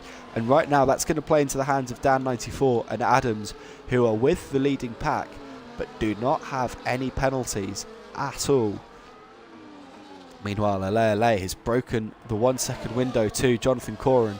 Meanwhile, Phoenix Grey, sitting behind the Aston Martin driver, does have DRS, does have the inside line, does get the move surely this time round, but goes deep into turn 12, couldn't get it slowed down on the apex, just like we saw on occasion in real life. So Phoenix Grey unable to take the position there. He needs to calm down a bit, does last season's runner-up. Just got to find the groove, find the right time to overtake and close back that 1.3 second gap that LA has built out to Jonathan Coran. You want to stay inside that 1 second window as Phoenix Grey picks up another 3 second time penalty. This is unlike Phoenix, usually very fastidious in keeping it inside the white lines. A 35.2 takes the purple lap for LA. And Smalley and Beaton are doing battle. Has Smalley pitted yet? Let's have a look at everyone's pit stop count. No, Smalley, Daddy Cool, Taz Manager, Wes H, all yet to make a pit stop. So Smalley running a little bit out of position in regards to those he is racing, but will be going onto the fresh medium tyres when he does make that pit stop. Phoenix Grey nestled up behind Jonathan Coran, losing time all the while to LA. This will be frustrating the Scotsman as they round turn 11, open up DRS in just a couple of 100 metres time. There we go. Surely this time Phoenix Grey is going to get past the Aston Martin. Surely this time he'll be able to get it stopped and he will be free to put some time back into LA and close that gap down. Adams and Simon Levac swapping positions. That's for P6. And that move was done before the braking zone, just like this move here of Phoenix Grey getting past Jonathan Coran. In the meanwhile, Cam McKenzie doing battle against Taz Manager, who's sending it one up the inside of Daddy Cool there at turn 12. Absolute massive send.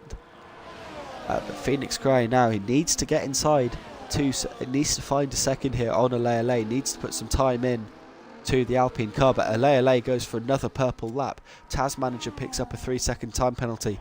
LA is now only 5 seconds off Moomin Rider. Phoenix Grey takes the purple lap back. Smalley picks up a 3 second time penalty. Jonathan Coran takes Phoenix Grey for P2 for a net P2.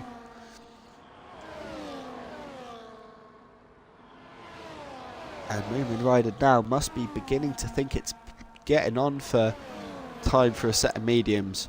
Now that the fuel loads have gone down, the tyre wear will be initially just a little bit less. As Cam McKenzie and Daddy Cool swap positions, Cam McKenzie now up to P11. That will be a net P10 once Smalley makes a pit stop. As Simon Levac and Adams still doing battle for P6, Phoenix Grey and Dan nestled up behind Jonathan Coran yet again. Phoenix Grey with DRS, Daddy Cool with a 3 second penalty. Phoenix Grey yet again back up into P3 for the moment. 2.3 now off the back of LA. These two could really do with working together to catch down LA if they want any chance of winning this race. All the while, Moomin Rider now 2.7, losing time hand over fist to LA. Those hard tyres right on the edge of their acceptable working limit. And now it's time. Moomin Rider pulls the trigger for the hard compound tyre runners. He's into the pits. Where's he going to come out? He will want to come out in the gap between Smalley and Dino. As Moomin Rider into the McLaren box, it's a set of mediums going on, and away he goes. Lovely pit stop there from the McLaren boys. Through goes Beaton. Smalley indeed stays out for another laps, but will not overtake Moomin Rider as there is Smalley coming up the hill now. Here is Moomin Rider comfortably ahead. Moomin Rider into P8. He knows what he's got to do now. He's got to chase down and overtake everyone in front of him if he wants to win the Grand Prix. Does have a 3-second penalty. Everyone else in front, some have 6, some have 9. Dan and Adams have none. Neither does Beaton, so penalty count going to be a big factor in this one. And right now it's advantage Dan, but he needs to get ahead of the two in front who do have penalties and are legitimately racing for position, as now Alea 3.3 seconds clear of everyone. This is going exactly the way Alea wanted it to. As JK and Phoenix Grey swap positions into turn 12. JK parking it on the apex, not allowing the Red Bull any chance for a look back up the inside on the exit. Phoenix though going to have a look at 13 at the inside at 13. Nothing coming there on his counter attack. As all of this battling is allowing Simon Levac and Adams to close that gap down. The gap now only 1.3 between the battle for P2 and the battle for P5. Beaten 5 seconds up the road. Moomin Rider, this is where he needs to put in some fast laps. 3 seconds back. How much time can he gain on penalty countback and on those brand new medium tyres? Whereas everyone else on sets of hards in front. It would not surprise me if Movement Rider walks away from this with the fastest lap of the race. Come the checkered flag. Meanwhile, Dan94 still sitting behind Jonathan Corrin and Phoenix Grey. Can he pull the trigger and go for a move that will get him at least in front of one of these two and give him a chance of chasing down? Because he's currently sitting 5 seconds off the lead. If he could find 2 seconds, he will be the race winner. So here we go, down the back straight again. Jonathan Corrin leading from Phoenix Grey. Phoenix Grey with DRS looking to the right hand side as we look at the screen. Up the inside into the braking zone. Can he get it slowed down? Yes he can. Phoenix Grey up to P2. Jonathan Corrin looking for the up and under as a counter attack. Can't get anything from it. But he can send one up the inside at turn 15. There's a little bit of wheel banging and Jonathan Corrin getting the elbows out, getting really, really racy. Now he's on the outside of 16, 17, 18. Gonna hold on to it NASCAR style. Great racing between these two. There's still wheel to wheel going into turn 19. And surely now that's the end of this particular battle. But here comes Dan94 looking to get involved on the back of JK. And here's Simon Levac as well. He's snuck up in the Ferrari, weaving around trying to get into the slipstream of any car that will take it. Dan94 covering the inside mildly, stopping Simon Levac taking position. Moomin Rider taking the purple lap. He's now 3.5 seconds off the back of Beaton. He will be wanting to try and put pressure on those in front. Smalley now into the pits for Haas. He's run as long as he can on those hard compound tyres. What can he do with his new set of softs that he'll pick up in a few moments' time? Cam McKenzie on his recovery drive. He's up to P10 now. Just a couple of tenths outside of DRS range off the back of Dino. Meanwhile, round turn 11 we come again. Simon Levac, Dan94, Jonathan Corrin, Phoenix Grey. Look at the weaving, this trying to break the slipstream going on there between Dan and Simon Levac. And Jonathan Corrin now going to go the long way round Phoenix Grey into the hairpin. Can he get it done, or will the Red Bull have just too much traction? It looks pretty on as even as they hit turn 13. And here we go again, Dan94 looking for a opportunistic move if it arises, if these two make contact and slew out off track. But no, nothing coming. These two, they've been racing against each other for such a long time. They know what to expect from each other. And Jonathan Corrin winning the battle for the moment. Where will the war go? Still 10 laps to go as Alea onto 19 of 28. Driving clear and driving off into the horizon. But here we go, down the main straight again. Simon Levac down 94. Wheel to wheel on the run up toward turn 1. This time Levac is the inside line. He's late on the brakes.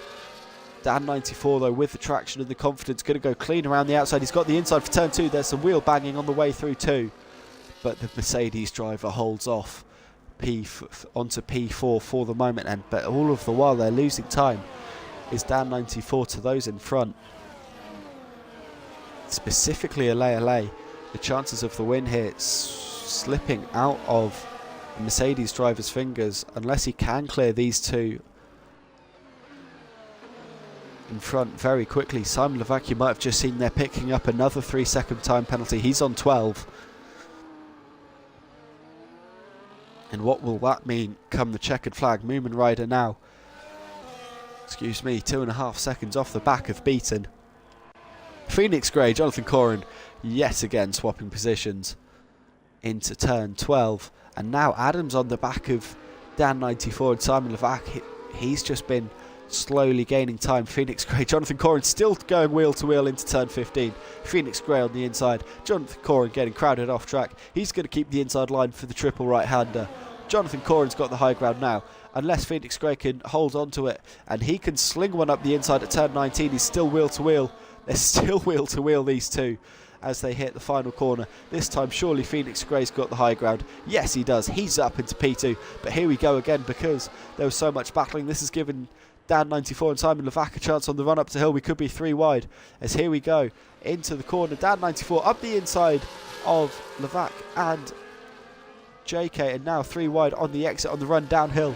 Jonathan Corrin's going to get crowded out. He's down to P5 unless he can gain it back going wheel to wheel against Simon Levac through the S's. No, he can't. He slews out wide with the oversteer. Adams unable to make anything from it. Dan 94 though finally dispatched one car.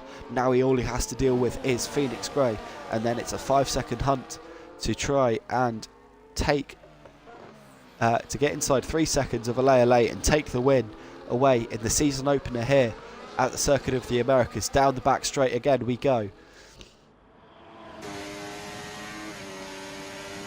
And it is Phoenix Grey leading the way. Down 94, gaining. Phoenix Grey covering the inside line, but it's not going to stop it.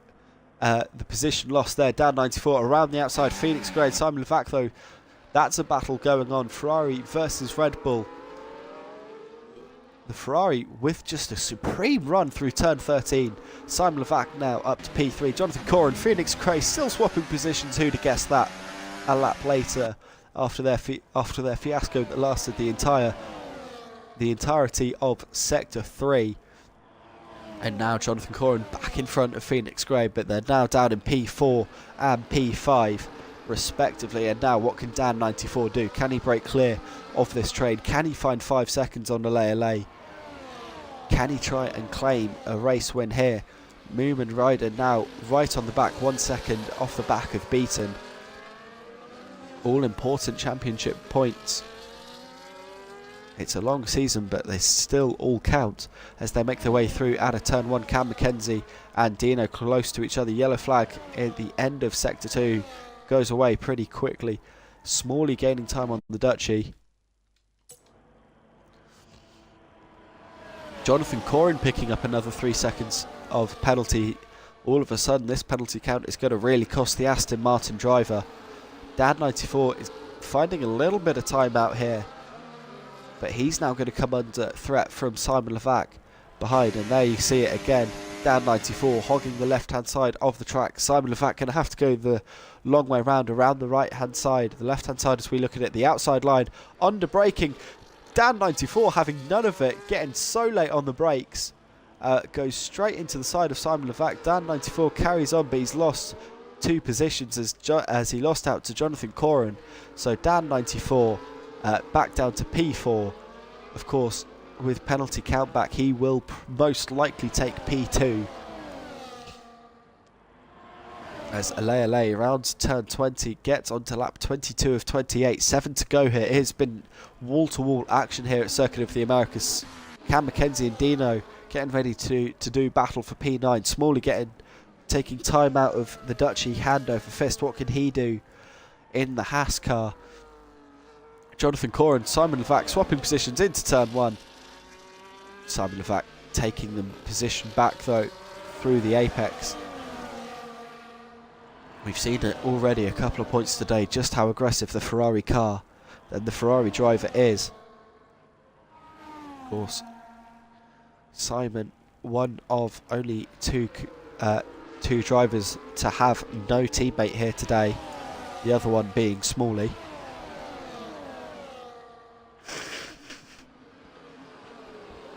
Excuse me, very quickly. Meanwhile, Sam Levac now, he leads the way out of turn 11. He's got 5 cars behind him. How many positions is he going to lose on the run down toward turn 12? As Moomin Rider is right on the back of Beaton. Now they'll be coming over the crest. There they are now. Simon Levac, he's covering the inside line. Jonathan Corrin's going around the outside line. Levac deep on the brakes. Doesn't get the good enough run he wanted. Jonathan Corrin inside of turn 13. Going to try and force the Ferrari driver out wide, but he's now going to have the inside at 15 if he could get a good enough run. Simon couldn't get the good enough run, and so Jonathan Corrin back up into P2 on the road. Dan 94 has got back ahead of Phoenix Grey. Moomin Rider's got ahead of Beaton, and now Moomin Rider is clear to go and engage those in front for battle. Dan 94's got ahead of Simon Levac there. Simon ghosting momentarily, not sure what has gone on there, as Dan 94 picks up the free spot, and he's now second in turn to have a go at Jonathan Corrin on the run up the hill. In fact, Simon Levac might lose another spot here against Phoenix Grey. Not quite going on that occasion for Phoenix Grey, but now wheel to wheel through turn 2. Anything going in either direction, not quite on this occasion. So Simon Levac and Phoenix Grey ready to do battle once again.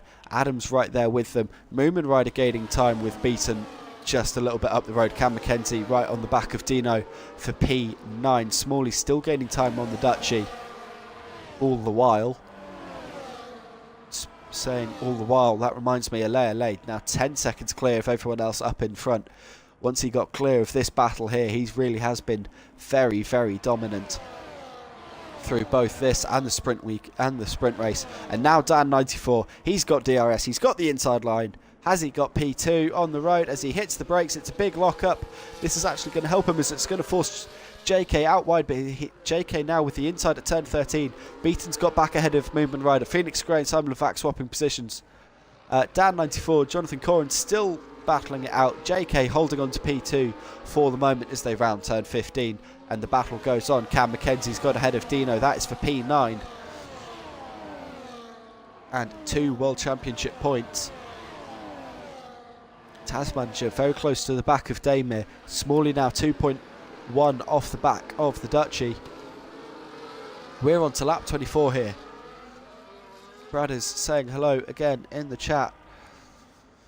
Alea 11.3 up the road from Jonathan Corrin. Dan 94 sitting behind with 3 abreast yet again on the run out of turn 1.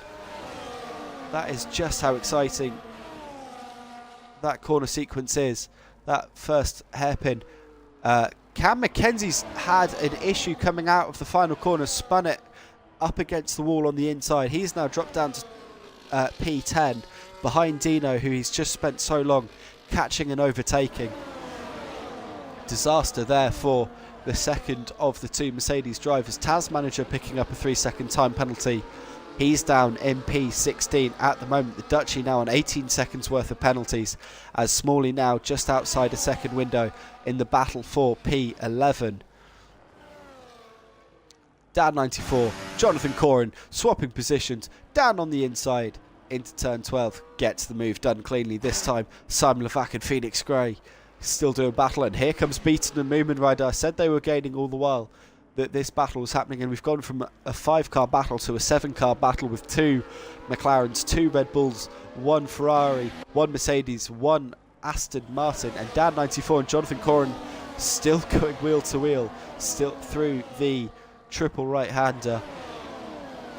And Dan 94 now finally looks like he's claimed that high ground. Simon Levac now onto 15 seconds worth of penalties. Really is an Achilles heel, I should say, as now on the run up toward turn 1. Jonathan Corrin, we know how aggressive he's been all through the race so far, but doesn't go for a move into turn 1. Still this battle goes on as they take the plunge into turn 2. Brad is in the chat saying that he's banned from the league. I'm awfully sorry to hear that, mate. Not sure what is going on there. But I'm more interested in what's going on right in front of us now, and that is 7-car battle for 2 spots on the podium, just like we've seen all the way through the race. This is only just for pride on track. As here we go in the background there, that's Beaton setting up a move on Adams from a long way back. That is legitimately for position. These two don't have penalties. Most likely these two will come home in P3 and P4. So that is a genuine battle that with genuine significance, as Jonathan Corin and Dan and Simon Levac weaving around in the background. Dan late on the brakes. Simon Levac with a switcheroo on them both. Can he now hang it around the outside at 13 to take Dan as well? That would be a sublime manoeuvre if he could pull it off. He forced onto the inside curb at 14. He's got the inside at 15. He can take the racing line from there, but now he's got to hang it around the outside of the triple right-hander. Can he get it done? Holding on to it. No, he can't. Dan 94 holds on to P2 for the moment. Jonathan Corin's gone down to P4 on track. Phoenix Grey, the car behind, with Beaton and Adams right there too.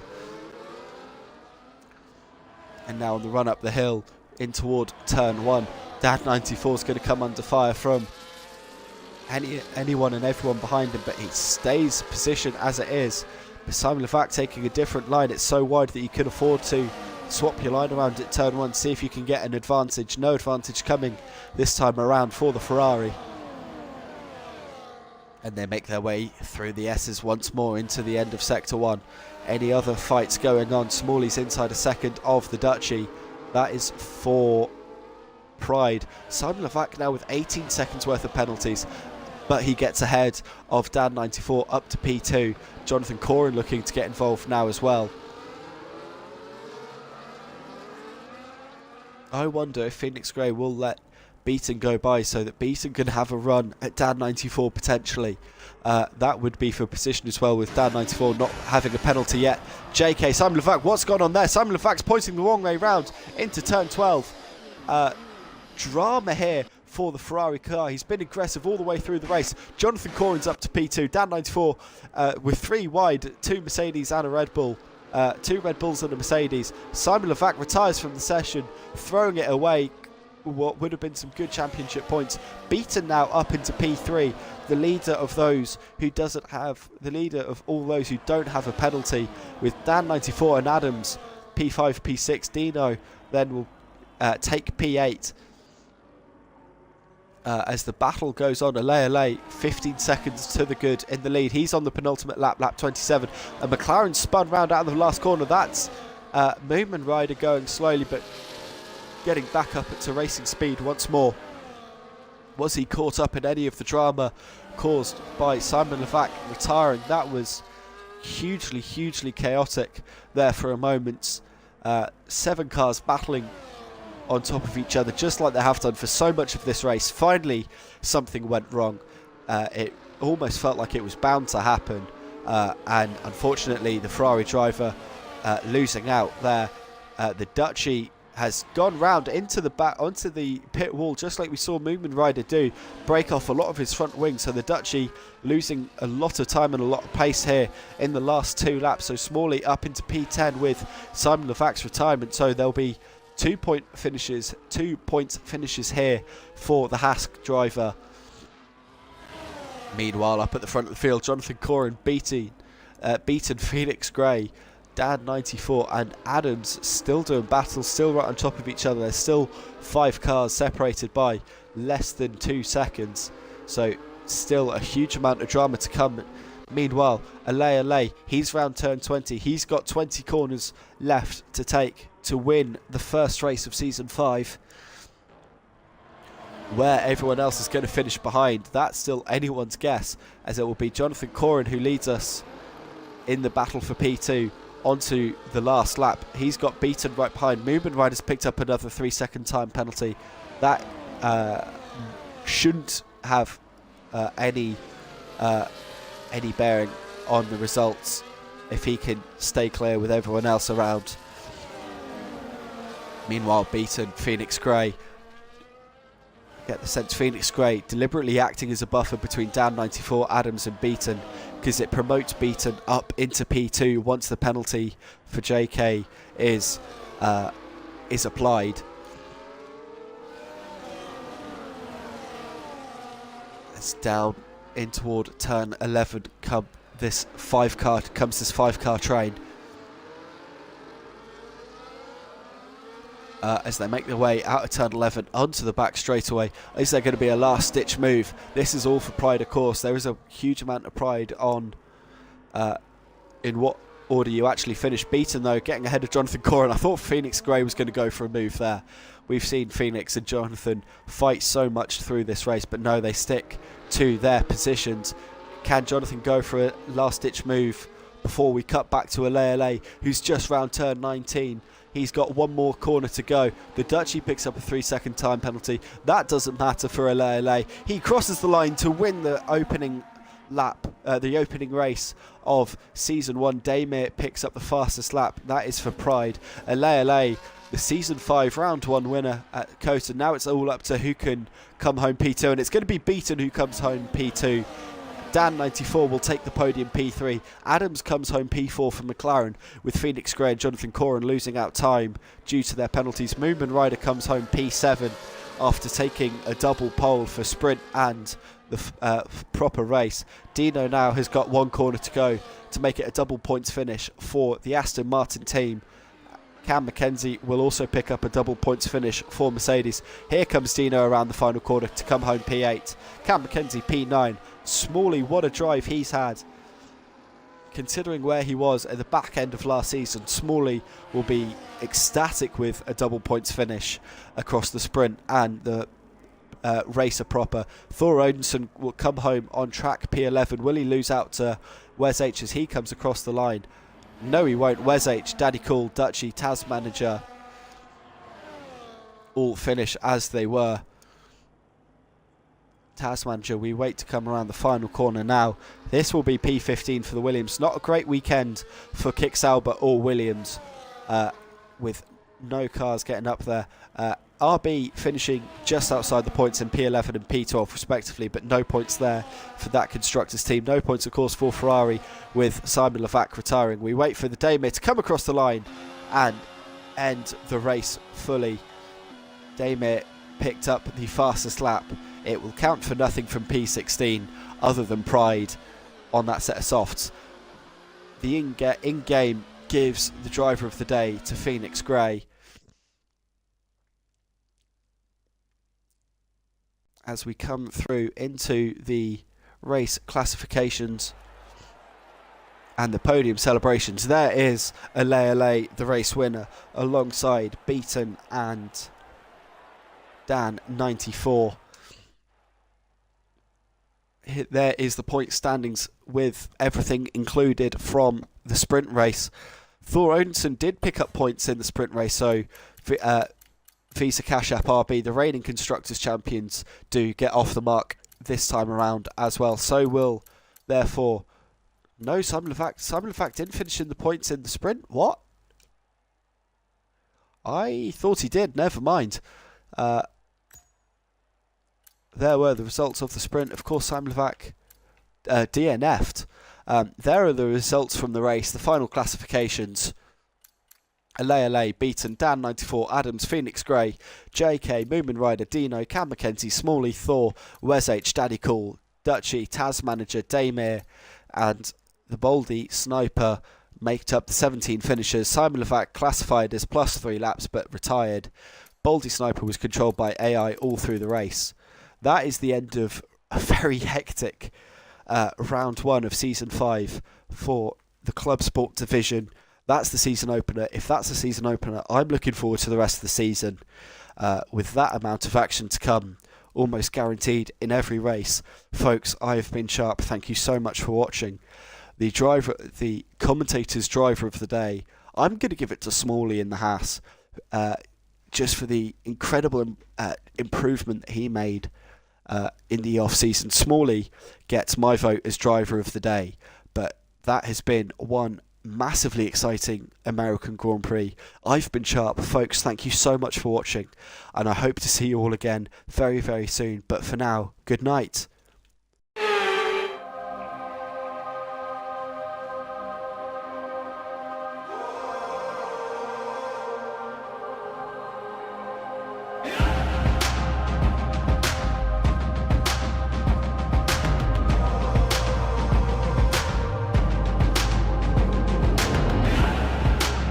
Sitting heavy on my shoulders. The rain is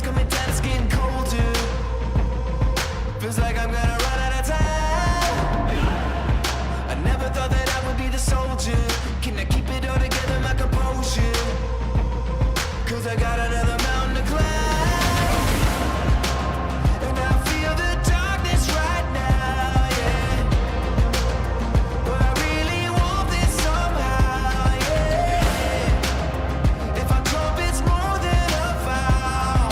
'Cause this ain't over now.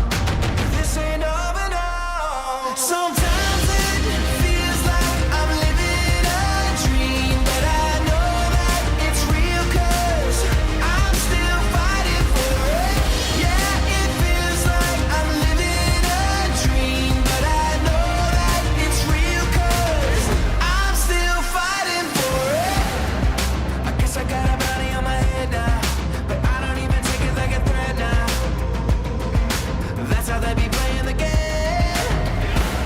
I see the rhythm of the night from the edge now, but I ain't even trying to break a sweat now, 'cause I got another dragon to slay. Sometimes it feels like I'm living a dream, but I know that it's real 'cause I'm still fighting for it. Yeah, it feels like I'm living a dream, but I know that it's real 'cause I'm still fighting for it. I'm still fighting for it. I'm still fighting for it. I'm still fighting for it. I'm still fighting for it. I'm not ever living life from the backseat. I'm like Usain Bolt at the track meet. Try to keep it cool, but I ain't even low key. Got a hundo in my pocket, I ain't roasting. 'Cause I'm getting back to the basics. What hit me, what hurt me, what made me? 'Cause maybe this life is worth saving.